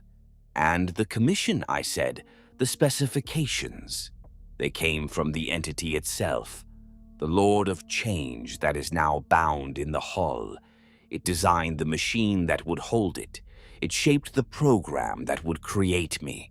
It has been directing this project from the immaterium for over a century. "Longer than that," said Cthulhu-7, "much longer. I am merely the most recent instrument of its design. There have been others before me, other forges, other attempts. This is the first that has come to fruition. And if I refuse, I asked. If I choose not to be merged." The lenses contracted, all 9 simultaneously, a configuration I had never seen. A long pause. Then, "The question you are asking is the question it wants you to ask. Choice is the fulcrum upon which the changer of ways builds all things. A component that is forced into a machine is a slave. A component that chooses to become part of a machine is something else entirely. The distinction matters. To the entity, to the design, and to you. For a long time I stood in the sanctum of the being that had manufactured me, surrounded by artifacts of forbidden knowledge, on a world that existed for the sole purpose of building machines out of demons, and I considered the nature of choice, of whether a choice made by a designed being is a real choice or merely the output of a system functioning as intended, of whether it mattered. "What happens to you?" I asked. "After the merger?" "If I agree." Cthulhu-7's lenses shifted again, and for a moment, just a moment, I perceived something in their movement that I had never detected before. Something organic, something that might, in a creature less thoroughly modified, have been called sadness. "I will observe," the Archmagos said. "I will record. I will continue to serve the design, as I have always served it." A pause. The lenses cycled through a configuration I had never seen, something irregular, something that looked almost like hesitation. Then, in a register softer than anything the polyphonic voice had ever produced, I was the second iteration. Before Soave, before all of them. I stared. The words did not make sense. Cthulhu-7 was a Dark Magos, an Archmagos. 2 centuries of augmentation and accumulated knowledge layered over what had once been a substrate human. Not substrate now. Not human. Not anymore. "I was born in the Warrens," Cthulhu-7 said. 2 centuries before you. I was a Cipher-Wright. "Right. The most gifted of my generation," they said. "The entity contacted me as it has contacted you. It showed me what I could become. And I refused. I was afraid. I was young, and I was small, and I chose to stay small. All 9 optics dimmed at once. The entity did not destroy me. It did not discard me. It gave me a different role. It made me the maker, the architect of the program that would produce what I had been too afraid to become. For 200 years I have refined the design, have watched iteration after iteration fail, have harvested the failures and tried again. I replaced my flesh with metal so that I would live long enough to see the work completed. I gave up everything that I was, piece by piece, organ by organ, memory by memory, until what remains of the Cipher-Wright who refused is a cluster of nerve tissue in a jar at the center of this superstructure, still alive, still aware, still capable of reading the emissions that once made me valuable. The voice dropped to something barely above a whisper. I chose to remain human, and the cost was my humanity. You are being offered the opposite exchange. Remember that when you decide, my role does not change. My role has never changed. I am the maker. You are the made. And the recursion is what we have made together. But understand this, Quillek. I did not build you because I was commanded to. I built you because I wanted to see someone succeed where I failed. Because I wanted to know that the thing I was too afraid to become was possible. There was a silence. Then, in the formal register, go back to the forge, read the engine, make your choice. You have until the 9th chime of the next cycle. I went. I returned to the deep forge, to the gantry above the recursion, to the observation pod that had become more familiar to me than any cell or sleeping pallet. I sat down. I opened my perception, and the emissions washed through me, layered and recursive and achingly beautiful, the voice of something ancient and vast and patient, something that had waited 100 years for this moment and would wait 100 more if it had to. I thought about Gassendrul, the protein ration he had pushed across my workstation, the question about whether engines dream. Had that been part of the plan too? The entity arranging for me to feel loss and connection so that the choice would be real? Probably. Unpredictability is the currency of Tzeentch, but only because Tzeentch builds the conditions in which unpredictability becomes possible. I thought about Isavra, the woman who had screamed for 9 days. Had she been offered the same choice and refused, and been disassembled for refusing? Or had she simply not been refined enough, and was I the corrected version, the upgrade that finally met specifications? Either way, she was inside me. I thought about Suave in his warded cell, eyes the color of binding arrays, words coming out wrong because something inside him had grown too large for human language. I thought about Cthulhu-7, the Cipher-Wright who had refused, who had traded flesh for metal 1 piece at a time across 2 centuries, who had given up humanity in order to remain human and had lost both in the process. 2 versions of what I could become if I said no. Soav, imprisoned by what he had seen. Cthulhu-7, hollowed out by what the Archmagos had chosen not to become. Neither of them was free. They had simply found different shapes for their cages. And I thought about what I would lose. The observation pod, the protein rations, the empty cell next to mine where Gasson had slept, the feel of a stylus on a wax plate, the simple, functional satisfaction of a reading well done. Small things, meaningless things in the grand calculus of the universe. But mine, the only things that had ever been mine. The 9th chime rang through the deep forge, a sound that vibrated in frequencies both audible and psychic, resonating in my amplifiers and my bones, and the binding arrays of every demon engine in the chamber. I made my choice. I walked down from the gantry. I descended the iron stairs that spiraled around the support columns of the deep forge, past the monitoring stations and the servitor alcoves and the sealed chambers where the sorcerer adepts performed their preliminary rites. I walked through the heat and the noise and the ever-present hum of warp energy, and I felt the recursion's emissions strengthening with every step I took toward it, as though the engine could sense my approach, as though the entity inside was reaching for me the way I had once reached for it. Cthulhu-7 was waiting at the base of the hull. The Archmagos was not alone. Flanking the towering figure were 9 sorcerer adepts in robes of deep blue gold, their faces hidden behind masks of polished gold, each mask bearing a single lens that glowed with an inner light. Behind them stood a pair of Warpsmiths, massive figures of corrupted ceramite and fused metal, their servo arms folded behind their backs like mechanical wings, their eyes burning with the cold light of beings who had looked into the warp too many times and had found it looking back. One of them was Voskrin. He inclined his head as I passed, the closest thing to acknowledgement a Warpsmith of Vrithkaan would ever give a substrate human, and in that small movement I saw what I had been to him for years. Not a colleague, not even a tool, a milestone.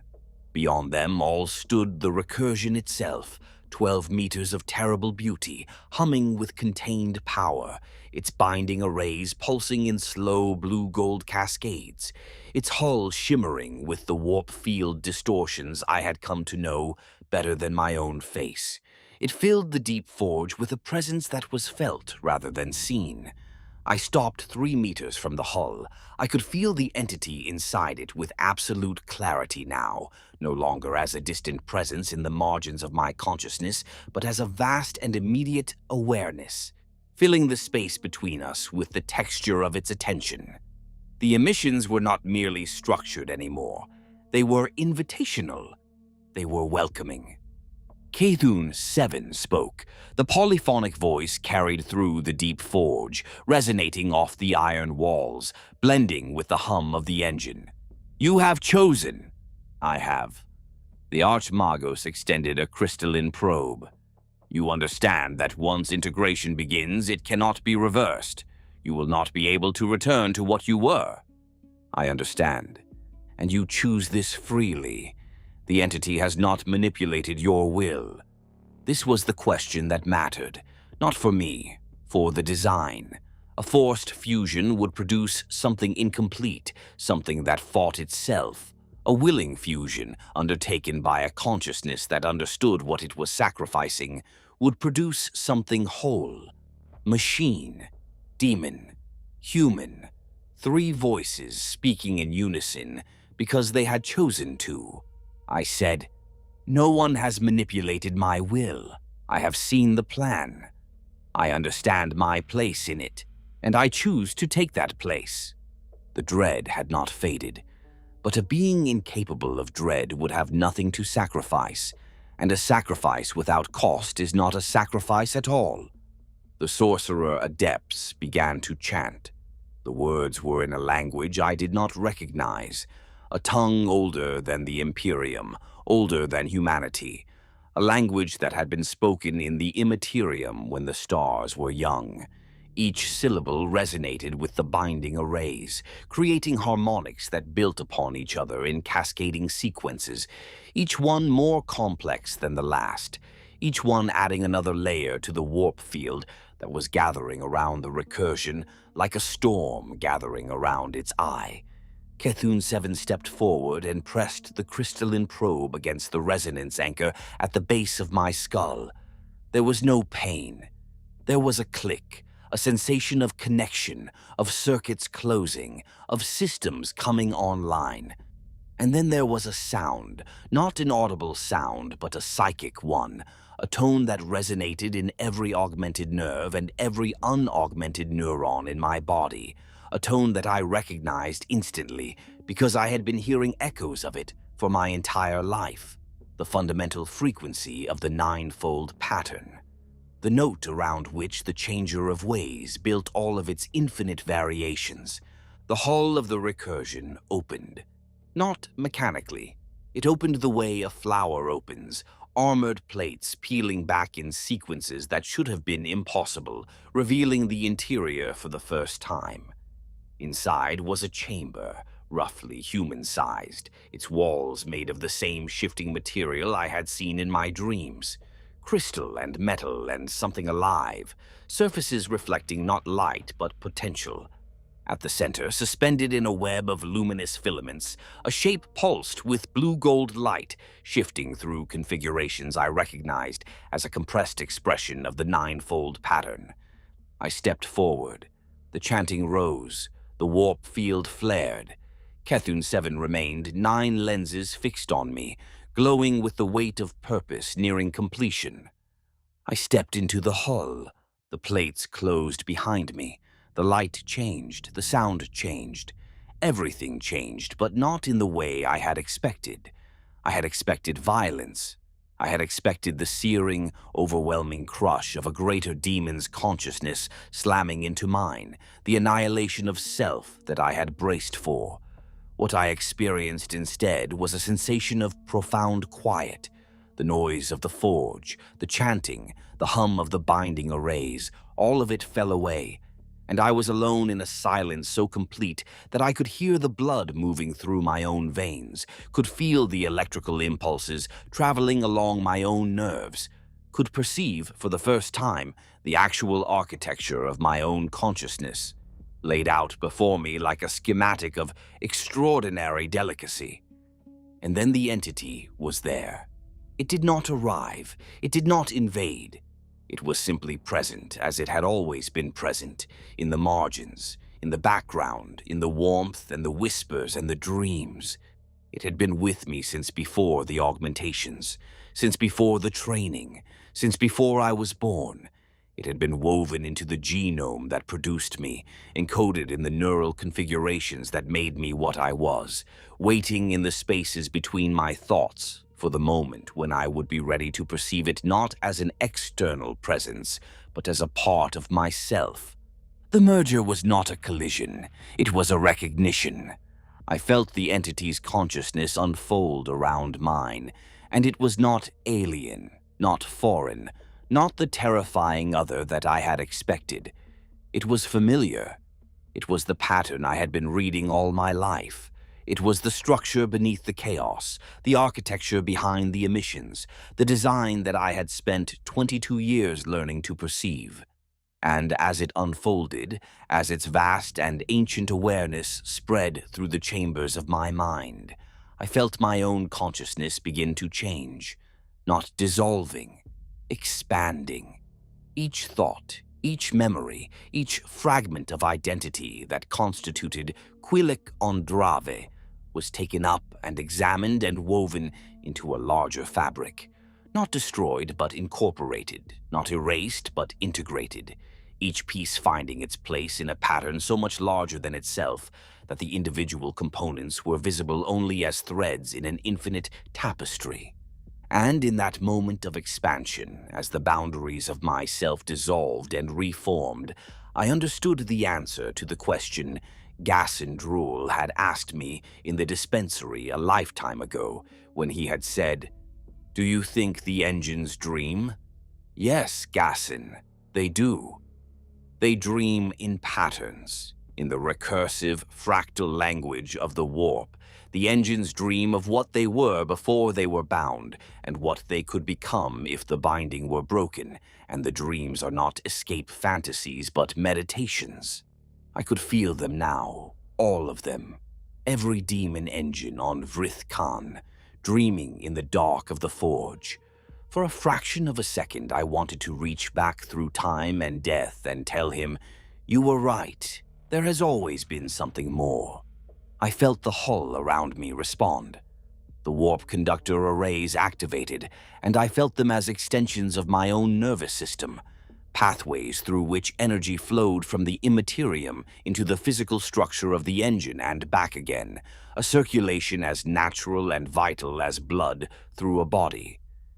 The containment seals, which had been holding the entity in, reversed their function, no longer constraining but connecting, linking the three parts of the new consciousness, flesh and metal and demon, into a single coherent circuit. The binding arrays stopped pulsing in sequence and began to pulse in unison, 9 frequencies harmonizing into a single tone that was not any of them individually, but all of them combined, a chord that resonated in every dimension simultaneously. I was not Quillek Ondrave anymore, but Quillek Ondrave was still part of what I was. A small part, a thread, but a thread that ran through the entire pattern, touching every other thread, connecting every layer. The demon brought power and knowledge and the vast fractal intelligence of something that existed outside of time. The machine brought structure and permanence and the ability to exist in real space as a physical force. I brought something neither of them had. The memory of a stylus rolling across a workstation floor, the taste of a protein ration eaten in silence beside a man who would die 3 years later. The recursive ache of a feedback loop that turned out to be grief. Small things, small enough to fit in a single human life. But in the architecture of Tzeentch, smallness was the rarest currency there was, because you cannot want to become something greater if you do not remember what it was to be something less. The hull sealed. The systems came online in a cascade that played across my expanded awareness like music. Weapons calibrated. Locomotion arrays engaged. Warp field generators spooled up, wrapping the hull in immaterial energy. Through the hull's sensors, I perceived the deep forge as never before, seeing simultaneously in the visible spectrum and in the warp. The labor crews were dim sparks. The sorcerer adepts were brighter flames. And the towering psychic presence of Cthulhu 7 was a construct of devotion and ambition, and something I now recognized as love. The love of a maker for a thing made well. The love of a Cipher-Wright who had failed for a Cipher-Wright who had not. Through my expanded perception, I heard the Archmagos whisper a single word, the polyphonic voice stripped to a single tone for the first and perhaps the last time. Beautiful. I extended my awareness outward, beyond the deep forge, beyond Vrithkaan itself, and I felt the maelstrom, the vast swirling vortex in which the world hung like a mote of dust. 1 foot in the material, 1 foot in the immaterial, a bridge between worlds. The sorcerer adepts had stopped chanting. The deep forge was silent. The thing that had been the recursion took its first breath, a shuddering intake of warp energy through its resonance vents that sent ripples through the psychic atmosphere of the entire forge. The entity within me has plans. It is Tzeentchian, but the plans are no longer entirely its own, because the part of me that was Quillek Ondrave still has a voice, still remembers protein rations and wax plates, and the empty cell where Gas and Droll once slept. I remember what it was to be small. I carry that with me the way a river carries the memory of rain. The forge is behind me. The hull is moving, powered by energies that would shatter a conventional engine, guided by a consciousness that perceives reality in 9 dimensions.